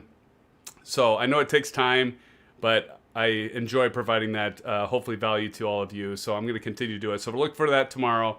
But again, I'm not just streaming. I'm not just a streamer. I want to provide valuable resources to all of you, do scenery reviews, hardware reviews, And so let me know. Let me know in chat what you want to see. I've got Aces in here. He takes he takes notes. Lets me know. He thinks of good ideas. You all have good ideas. Let me know what you want to see. This is a channel for us, not me. Okay. Anyway, enough blabbling, and let's get started. So first of all, the one nice thing is we can turn the battery on, and you can see that actually works now. And actually on the Alpha Flight Controls, the magneto switch does work. As you can see, we need to get our fuel tank on the left fuel tank, and let's just take a look. Plenty of fuel. Can't believe I ran out of fuel, SimFans. Honest to God, I've never done that. Thank God I've never done it in real flight. Although, like, when I'm flying for real, I'm gonna check it and double check it and triple check it. This I'm like, oh shit, the game's going. I'm watching basketball because the tournament's going on. And then I just got done like trying out the Aerosoft, and I'm gonna just tell you right now, I had the landing gear lever up because I was testing out the Aerosoft CRJ 700, and I was working with the FMC and doing that, and so like I was in a rush to get this going. So as soon as I took off with this from Louisville, my landing gear went up because I had the damn switch up. So I am not doing a good job at piloting tonight, SimFans. But hey, at least I got us all safe, even though I might have ran through a tree. We all walked away, so that's the important thing. Okay, so let's get this bird started. So we're gonna open this window so we can do that little latch, and now we can hear the ambient sounds. I don't know if you can hear it, but it sounds really good. Yell clear, clear. All right, ready to go.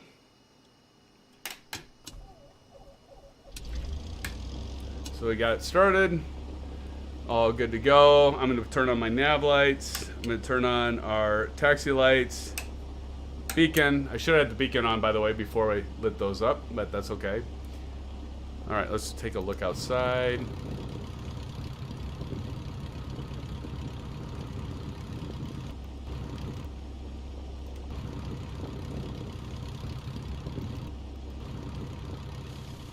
And of course, we need to take off we've got the chocks and the tie downs.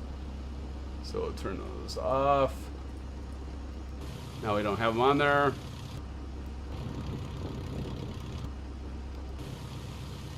And let's go showcase.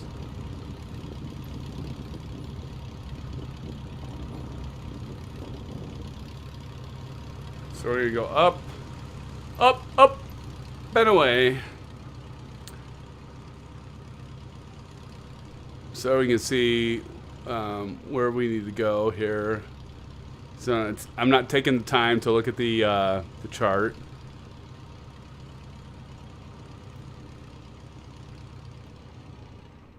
That's all X'd out. Okay, so we're gonna have to go to there and straight. Seriously?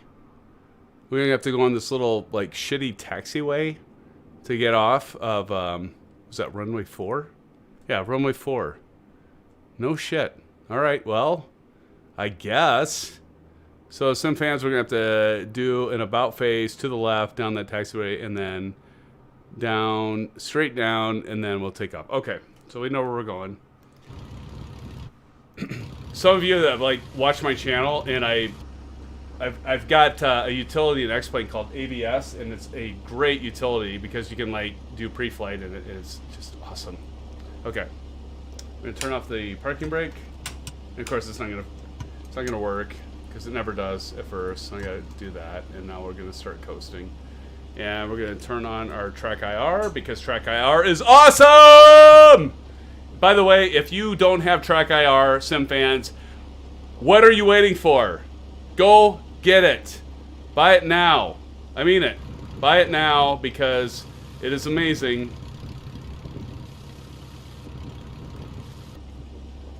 You need track IR.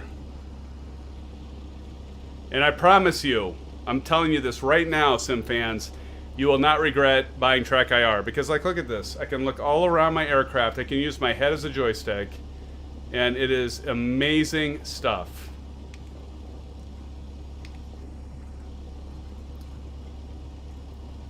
All right, we got to notch the flaps down. We look down here. See, we got our lever up one notch. How about that, Merrill? You know about pulling that lever up, right? You never forget that.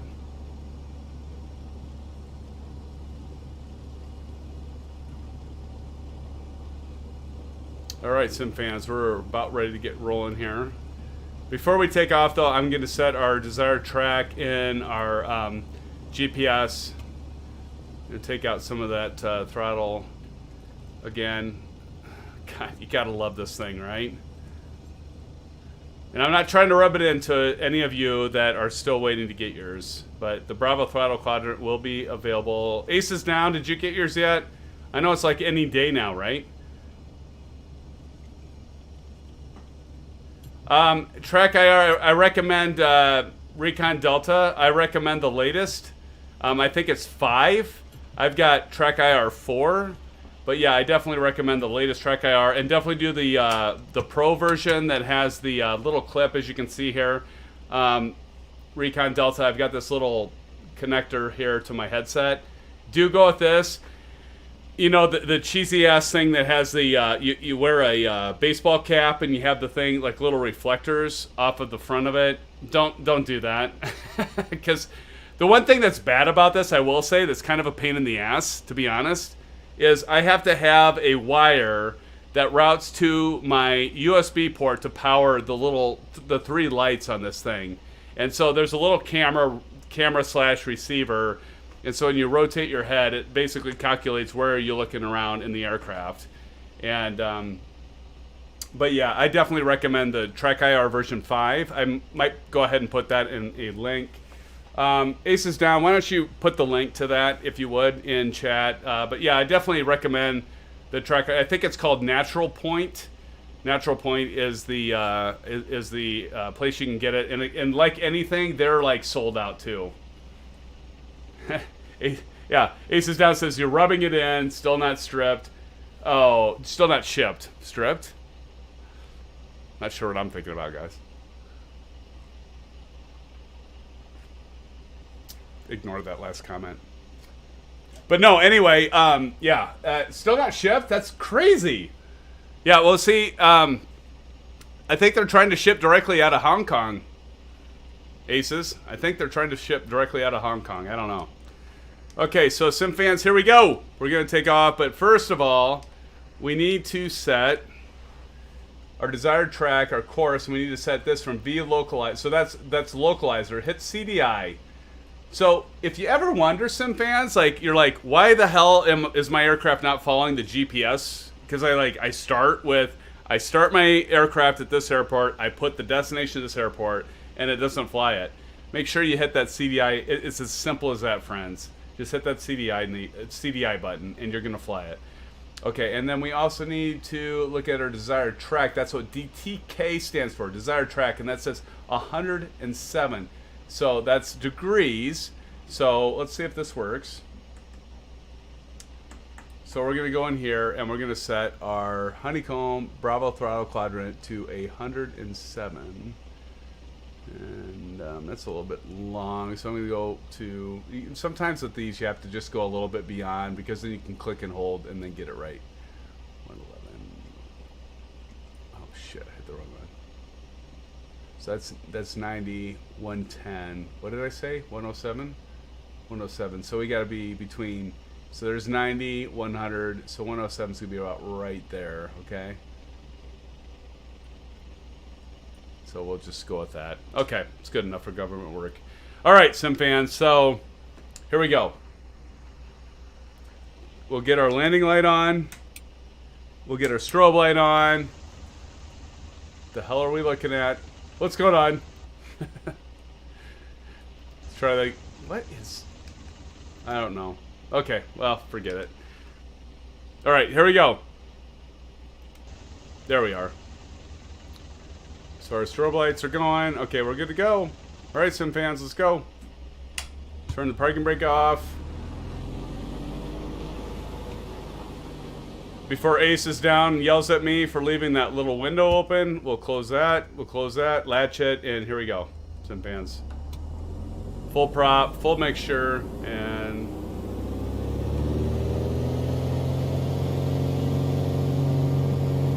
I'll get all of you saved to KORF, I promise you.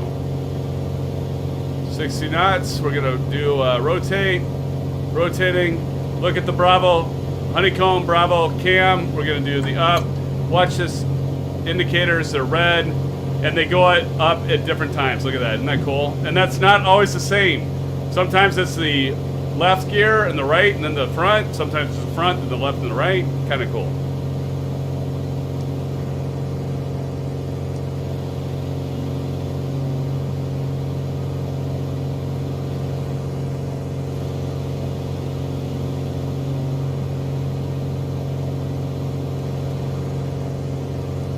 Of course, once we get 400 feet above ground level,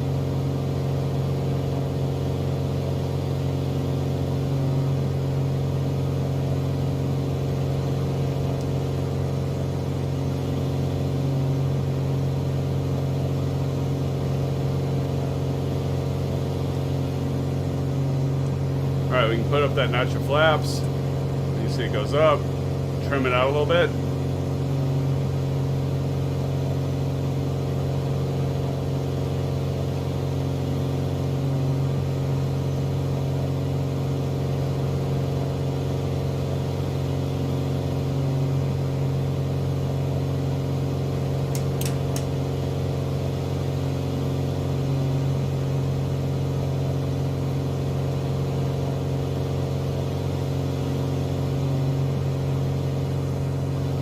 Sorry about that.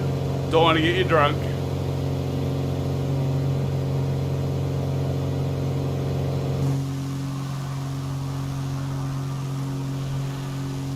All right, thank you, Aces. Appreciate you starting the fuel timer, my friend.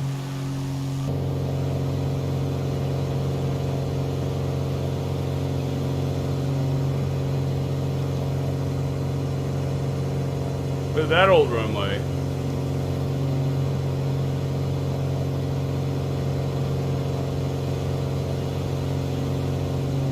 All right, autopilot on, nav on. We'll keep climbing to, I don't know, we don't have that far to go, so I'm just gonna climb to maybe 5,500 feet. How about that? Ha, nice, Merrill. I might see you then. Sounds good, buddy. I'll watch for you. Aces keeps saying we got to do a community flight. Maybe we'll do that one of these times. One of these streams, we'll do a community flight somewhere. Actually, I know what we're gonna do. How about we do TNCM? We should all do like a community flight at TNCM.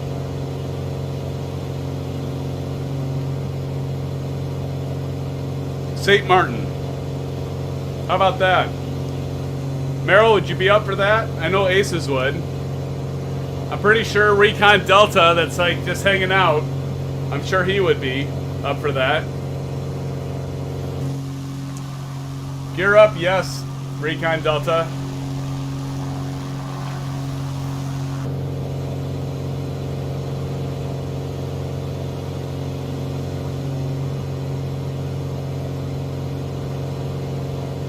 It won't take that long, fans.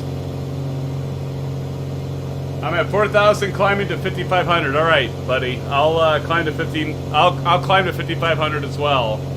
Are you using live weather though? Because I'm using standard pressure. Merrill, are you at 29.992 or are you at a different pressure altitude? Just want to make sure we're at the same altitude.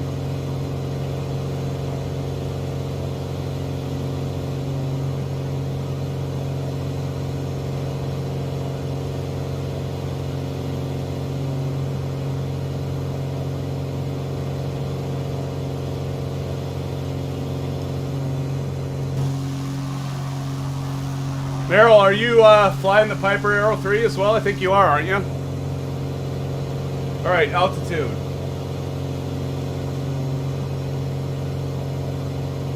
Level out here.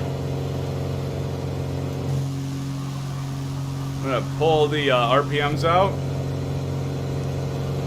All right, Asus, we'll see you in a bit, buddy. All right, I'm gonna pull some of this out. Let's kind of grab them all and pull them out.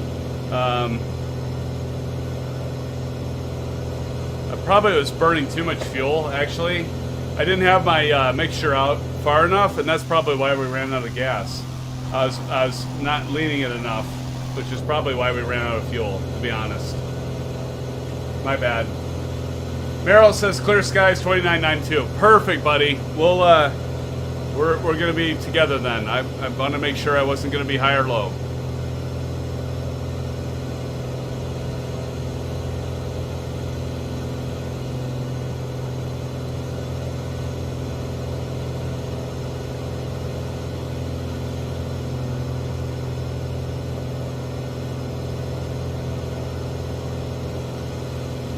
Cool. All right, I'll be watching for you.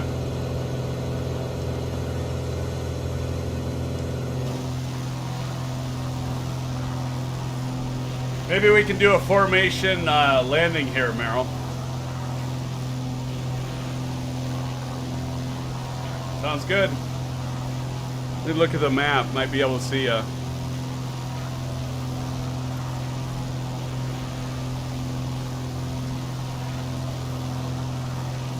Let's watch for Merrill, Sim fans.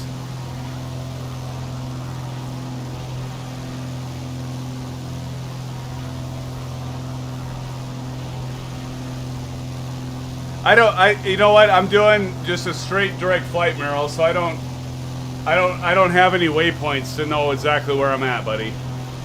I can't tell you.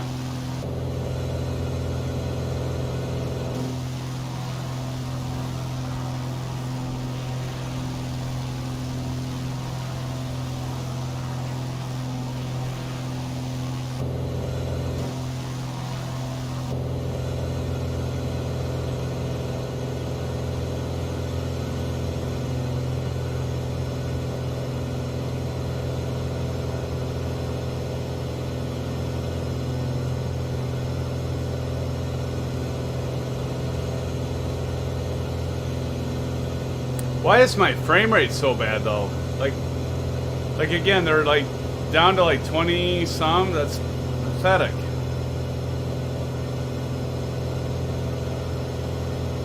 And this is, you know, they're supposed to fix this. But see, I don't know if that's registering right because that looks pretty smooth to me. Money. Well, did you see what I just did? I came close to a crash, but we landed, and it was damn close to a crash, my friend. You know, we ran out of fuel money, and we landed right. I mean, we came this close to crashing into a tree, but we survived. I did not crash it. The simulator did not register it as a crash, so we walked away. Blame the update, yeah.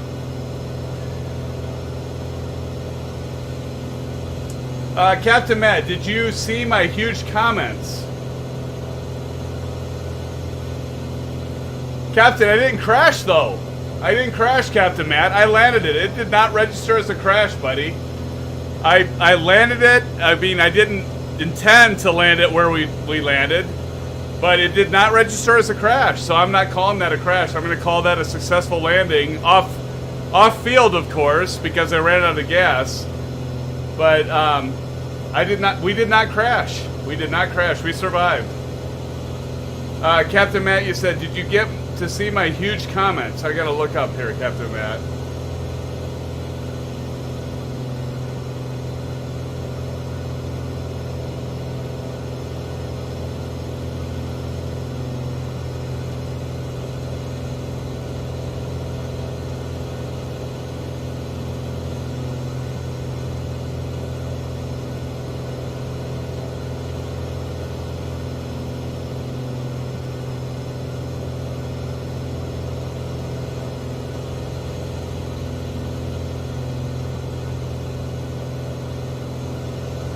No worries, Captain Matt. That's all good, buddy. I mean, there's no doubt about it, Captain Matt. We did land off field, but we walked away.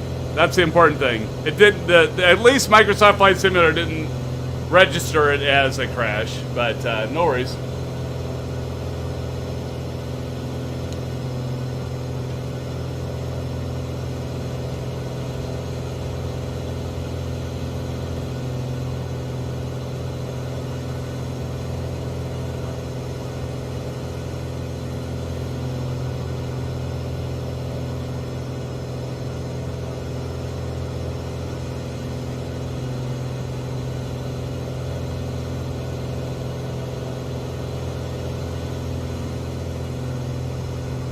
See, I think it looks like it's running smoother than 25. What do you guys think? It looks like it's running better than like 25, 27 frames per second.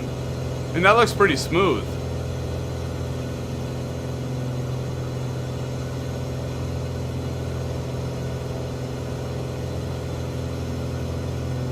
Money, didn't you try out the glider? I thought, you know, maybe it was somebody else, but I posted there's a glider.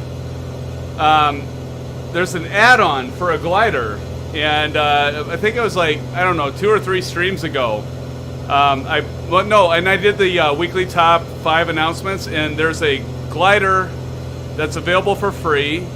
And then there's an add-on that will tow your glider, and it gives you thermals to be able to fly the glider in Microsoft Flight Simulator. So definitely check that out, Money. And all of you that are with us tonight, definitely check that out.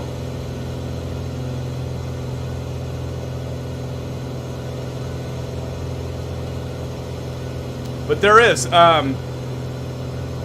Asus, can you get the link for that? It was one of my weekly top 5 announcements. I've got the glider, and I've got links to the glider for everybody here. There's a glider, and then there's an add-on that I mentioned. Asus will put it in chat. But yeah, check out my weekly top 5. It was a few weeks ago, but there's a free glider and a free tow and thermals. You got to download 2 pieces. You got to download the glider, and you got to download the utility that causes thermals and gives you a tow plane to get your glider up in the air.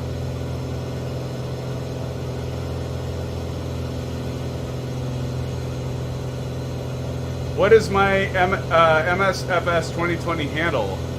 That's a good question.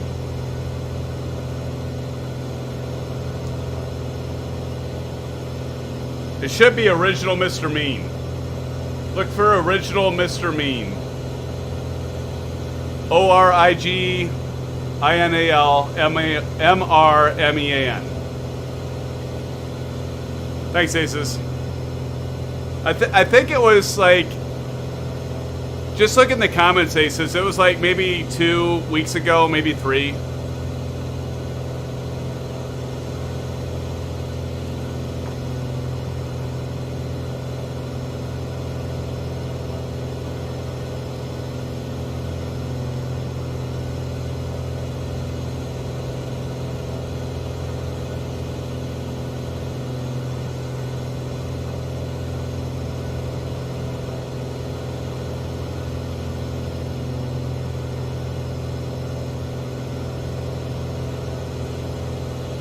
Thank you all for subscribing tonight. I know several of you have. I do appreciate it and appreciate the likes. Thanks so much. And all of you that have continuously followed it. We're building a community. We're building a channel together. This is our channel. It's not mine. It's ours. This is where we go to have fun. I plan on having late night streams every Saturday night like tonight. And I do Thursday night streams at 8:30. But do check out, I do reviews. I'll continue to do software reviews, hardware reviews. By the way, I know we talked about this Thursday night, Aces threw it out there, but if I do get the chance to get a pre-order flight for the Charlie pedals, and I've been successful in getting from Honeycomb the Alpha and the Bravo, I've already got the TPR pedals. If I get the Charlie pedals, I want to do a comparison.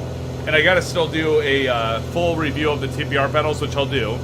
So watch for that. But I'll do TPR pedals versus a Charlie. And then once I'm done, I'm not gonna get rid of my TPR pedals. I am going to, I think I'm gonna do a drawing for all of you that are subscribed. And I'll give you a discount. And I'll sell it to you. I'll sell it to one of you. I won't, I'm not at the point I can give it away for free, but I'll give a discount. I'm not sure what the discount will be. And sure, that might be lame, but I'll give a discount. But at least you can get them, because I don't want to keep 2 rudder pedals, for God's sakes. I don't need 2.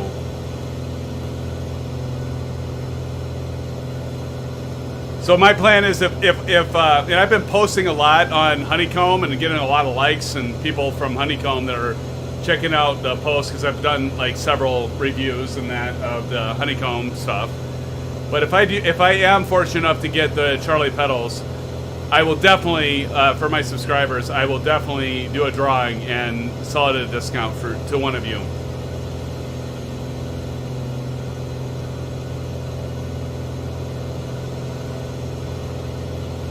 All right, good job, Asus. You found it. Put the link there in chat. Yeah, definitely check that out. Honest to God, I haven't tried it yet. I don't know if it's good. I saw it. I saw a lot of people mentioning they liked it. I downloaded it. I try to find enough time to do all this stuff, SimFans. I mean, between family, work, and late night streams and research and posting and stuff, I'm having a ball, but sometimes I just don't have enough time to check it out. But when I see it, and if it gets good reviews, if it's something that looks like shit, I'm not gonna post that. But if it looks good, I'm gonna say to you, check it out. This is our channel. Let us know if it's good. If it sucks, let us know if it sucks. If it's great, let us know it's great.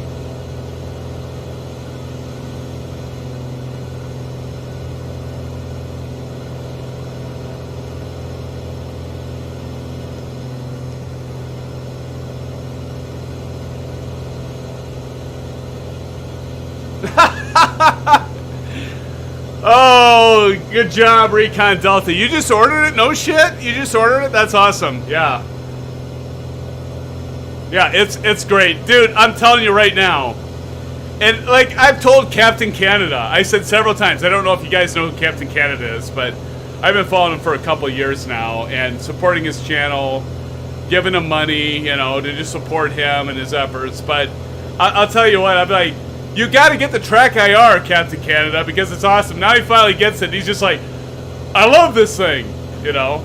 And some of you might follow Jeff Fabiano. I don't know if you know who he is, but I haven't had direct conversations with him. I've had conversations through chat with Captain Canada, but not with Jeff. But anyway, Jeff's had it for a while too. But no, I mean, okay. So the thing is, Recon Delta, you will love it. I swear. You will love it, my friend. It's worth every penny. You will never go back. Actually, what you're going to say is you're going to be like, how have I not been using this whole time? Is what you're going to think to yourself. I guarantee it. That's awesome.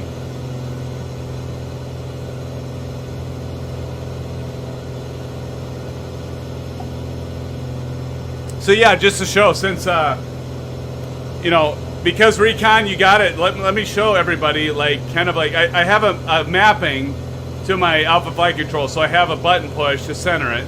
And if you can completely configure the Track IR, so like if you can configure it, like if you move your head just 5 degrees, you could be looking all the way to the back of your aircraft. But I've got it like somewhere in between, so like if I look, I can look to the back, and I've got my head at about 45 degrees. 45 degrees to the right. I can look up. I can look down.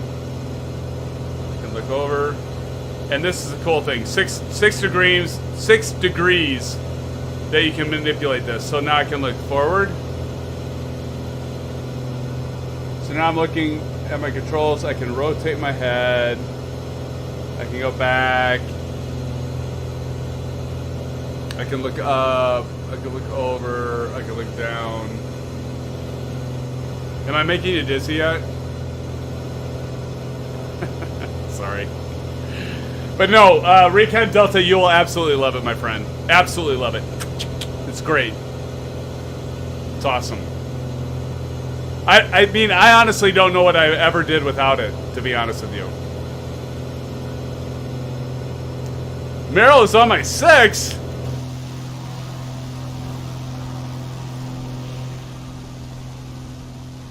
He is! There he is!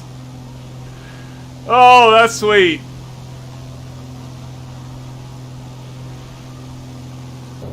Oh, well, Merrill. That's awesome, buddy.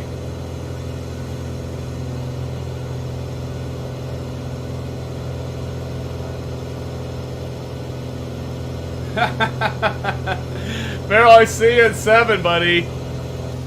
That's awesome, man. There you are. I can see your nav lights. Cheers, my friend. Merrill, it's great to have you. I hope you subscribed. I think this might be your first night here, but maybe you've been here before. Correct me if I'm wrong. but appreciate you and all of you.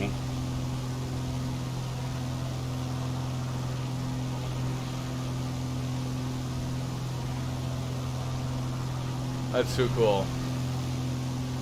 Yeah, so funny story on the Mr. Mean. So this will date me a little bit, but I had the original Xbox. When Xbox Live came to be, my gamer tag was Mr. Mean. And so there's a little background story to this. So remember when LAN parties were a cool thing? You know, when you got together with your friends and you played games, you ordered pizza, you got beer, you drank beer, or you might have drank soda if you're not old enough to drink beer. But you know, it was just like a thing that you did as a fun thing, as like a community thing, and you would do. It was called LAN parties. Ace says, you know this. It's called LAN parties. And my name was, I always did the tag Mr. Mean. I don't know where I came up with that, but I mean, because I'm not a mean guy, as all of you know. I'm not a mean person. I'm the opposite of that. I love people. I love pretty much everyone. But yeah, but I always thought, like, yeah, I'll come with the gamer tag that's opposite of how I am. So I came up with Mr. Mean. And so I got Mr. Mean. I was Mr. Mean on Xbox Live when it just came out. And about 2 months after Xbox Live was out, they told me my username was offensive. And I'm like, are you serious? Mr. Mean, really? I mean, I can think of a lot more, and I think all of you could probably think of a lot more offensive names for gamer tags than Mr. Mean. And I'm like, you gotta be shitting me. Mr. Mean is too... So Microsoft forced me to change my gamer tag. And so I did. So what did I do? I did something original. Very, very original. And I called my username Original Mr. Mean. Not really original, right? So, but that accepted. Like, I put original... I'm like, Original Mr. Mean, and then it took it. I'm like, what the hell is this? So I've been Original Mr. Mean ever since. And like Ace says, we play Call of Duty, Modern Warfare. You know, you can see me on there as Original Mr. Mean. I may have played with some of you on Call of Duty. I love gunfight and that. But anyway, so long story short, that's what happened. Whoa, look at you! Meryl, you are right on my ass. That's awesome, buddy. That is great. And you're flying the Piper Arrow as well. That's cool. That is cool, my friend. 15 minutes to touchdown. Where'd he go? Where did Meryl go? I hear... Oh, right there. There he is. That's great. Oh, that's great, Meryl. That is too cool, my friend.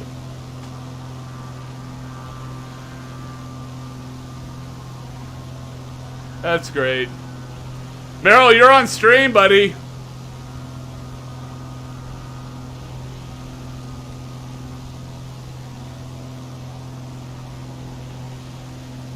That is too cool.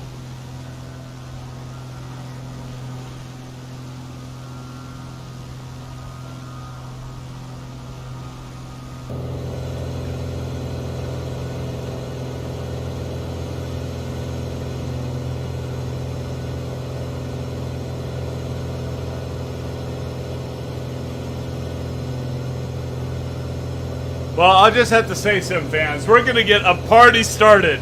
So, let's plan this tonight. What do you say, Aces? What do you say? So let's do a joint flight next Saturday at 8:30. Let's fly from, and I'll get it set up and I'll post it. So all of you that are like, you know, watching for it, let's do a joint flight. We'll fly from TNCM, and I'll put out there like what our route will be. We'll do some. Well, we got to do all the airports around TNCM. See how many live to tell about it, right? But we will do a joint flight. We'll do a group session this next Saturday at 8:30, and we'll fly out TNCM and we'll do some fun. We'll do some fun routes flying together. You know, if it's only a couple of us, great. If it's 3 of us, great. If it's all 470 subscribers, even better, right? But we're gonna do that this Saturday, so I'll get that set up. I'll send out a post. I'll get that scheduled, and so we'll all start at TNCM and we'll fly together. That'll be fun. Aces, I expect you to be there in your airplane.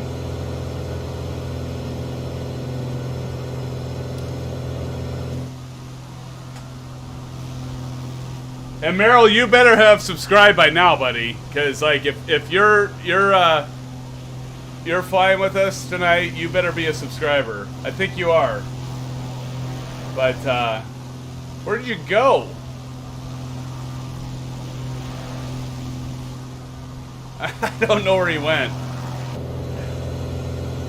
1 a.m. Zulu. Yes, 8:30. Thank you, Aces. I always forget. 8:30 Central Standard Time. It is Aces. Thank you for doing that in chat. 1 a.m. Zulu, GMT. There he is. Look at that. Look at that crazy mofo. Look at him. Oh, it's great. So yes, next Saturday, SimFans, we are flying together in the Caribbean. We're going to do it real in the Caribbean.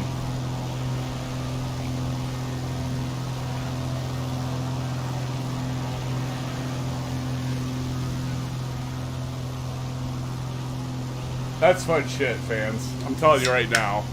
That's what it's all about. That's what it's all about. That's what the simming is all about.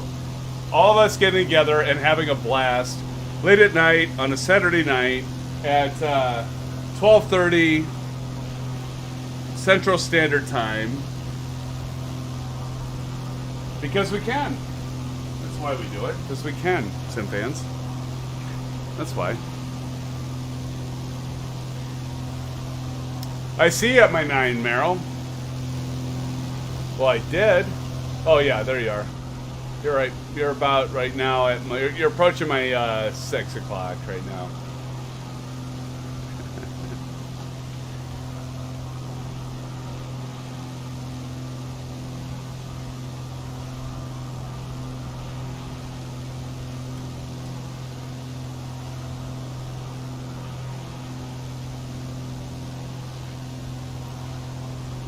That's good stuff.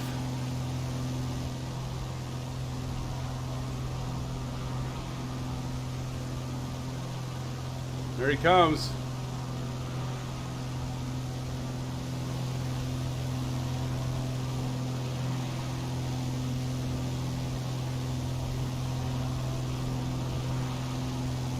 Where did you go, buddy?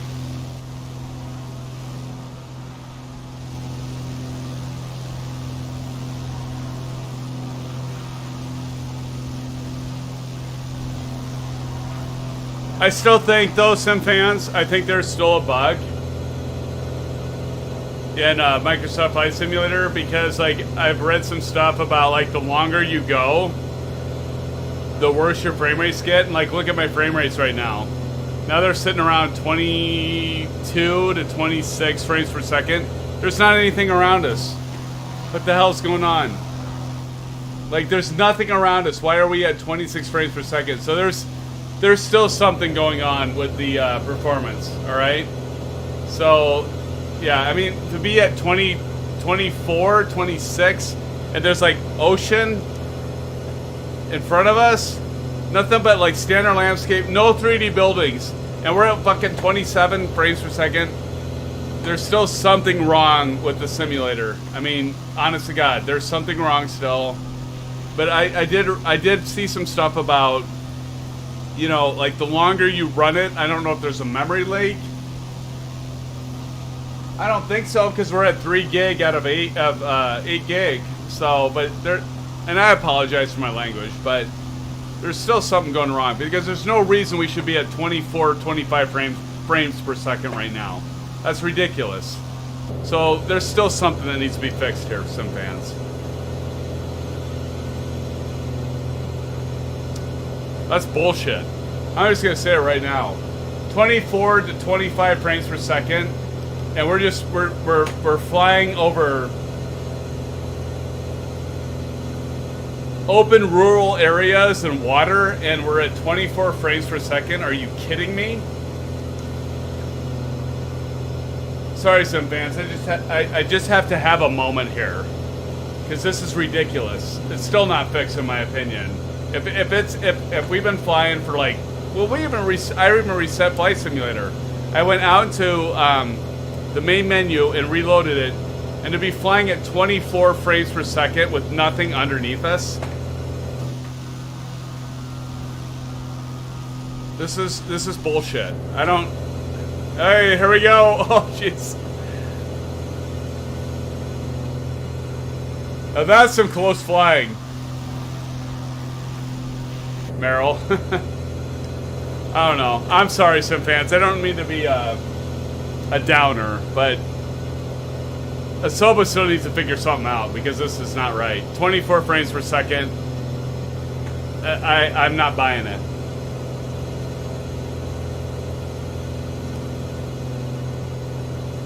I thought their hotfix solved it, but apparently it didn't. Not completely. Alright, so how far are we, SimFans? 7:28. Alright. Well, we gotta get down to brass tacks, so I'm gonna see if the vertical speed works.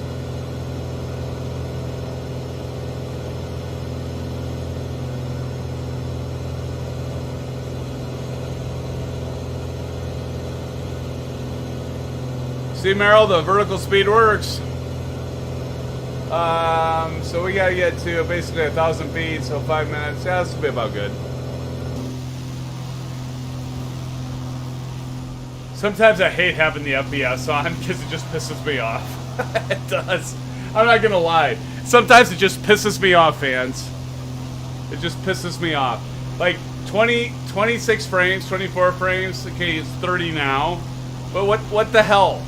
What is it trying to do? I'm flying over water.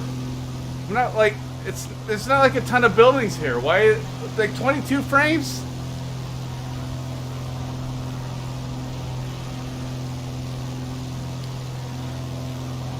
Okay, tank switch. Thank you, Aces down. Aces, tell me I'm not off my rocker. Am I getting pissed off about nothing, Aces? Because, you know, we got a hot fix and we're still at 29, 20, okay, 30 I can deal with. Like, it just dropped down to 19. Okay, my drive is loading textures, so I'll give it a buy. I see I'm loading textures. Look at this.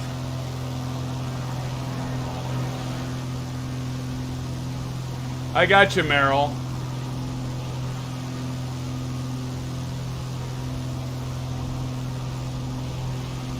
God, floats.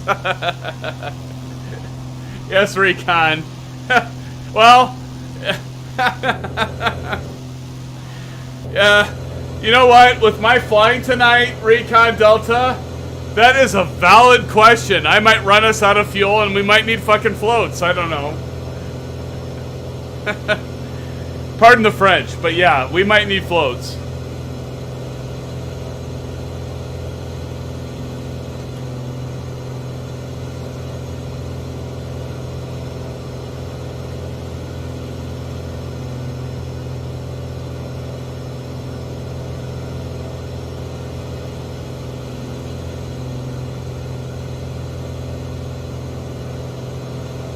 Yeah, I wonder about that too, Aces. It might drop frame rates with Meryl, but I even so. Okay, here we go. We're gonna land right here.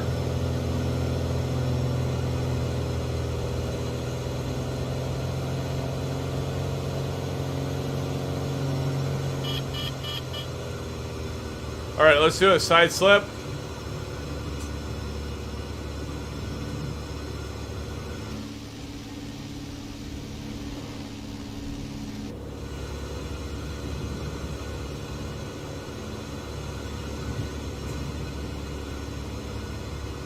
Usually what you're doing is you're trying to put most of your fuselage into the air to create drag.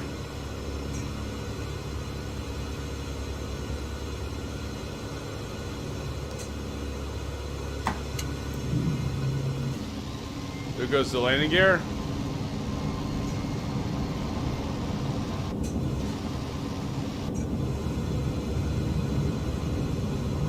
Notch your flaps. Make sure and fuel completely up.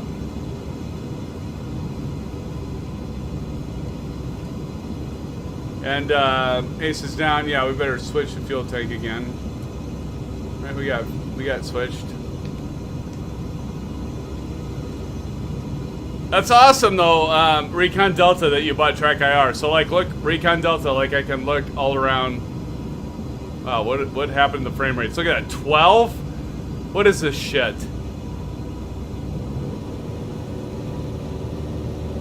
All right. This is ridiculous, SimFans. All right. There's Merrill. Merrill, are you gonna land in front of me, buddy?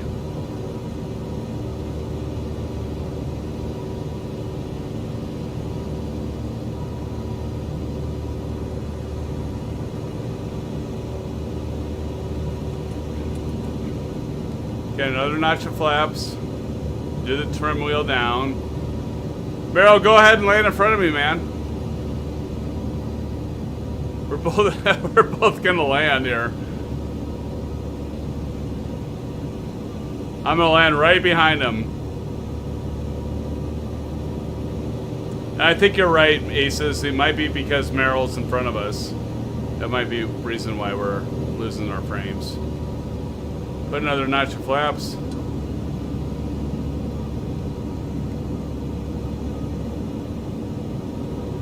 Merrill's like taking off. He's not gonna land. Okay, I'm gonna land.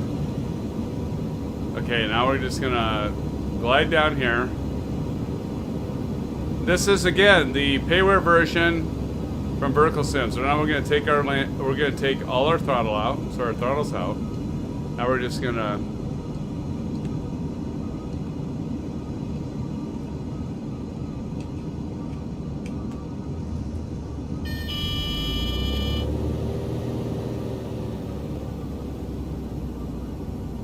wanted to bring this. It's good. It's good. There we go. How about that for landing, SimFans? Put that front nose gear down.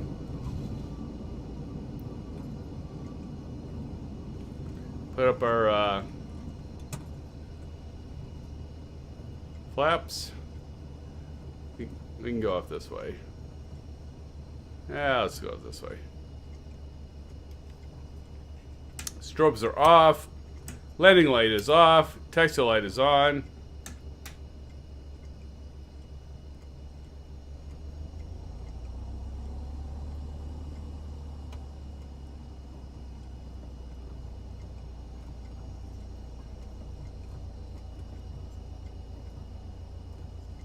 It's been a long flight tonight, fans, but you know what? I appreciate all of you sticking with me tonight.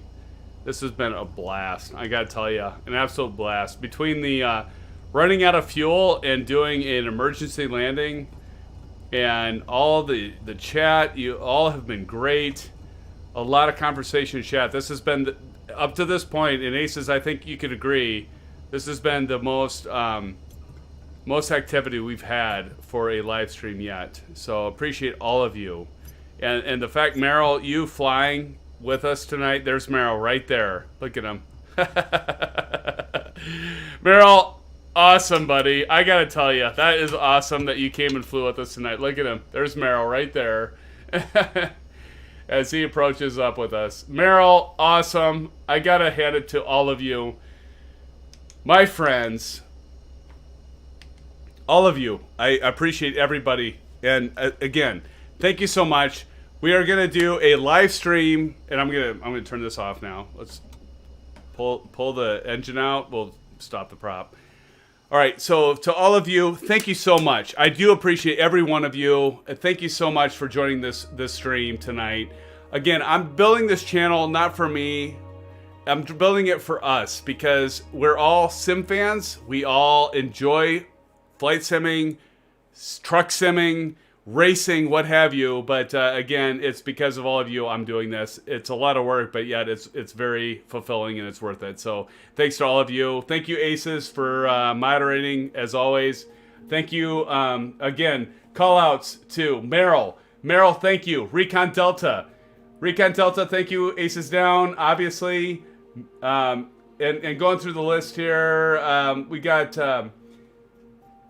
Money, thank you so much. And of course, we can't forget some of our friends that have come online here tonight. Captain, Matt, obviously, and then Frank Rose. Frank Rose, hopefully your job's going well tonight and loading up that 777. He's probably still loading it up. Those are big planes.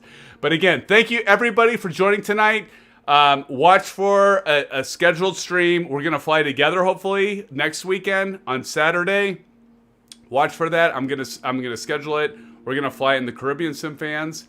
I would love to have you all join me. We'll fly together. We'll do some crazy shit. We'll see what happens. And again, everybody watch for the top 5 announcements. I'll be posting that tomorrow.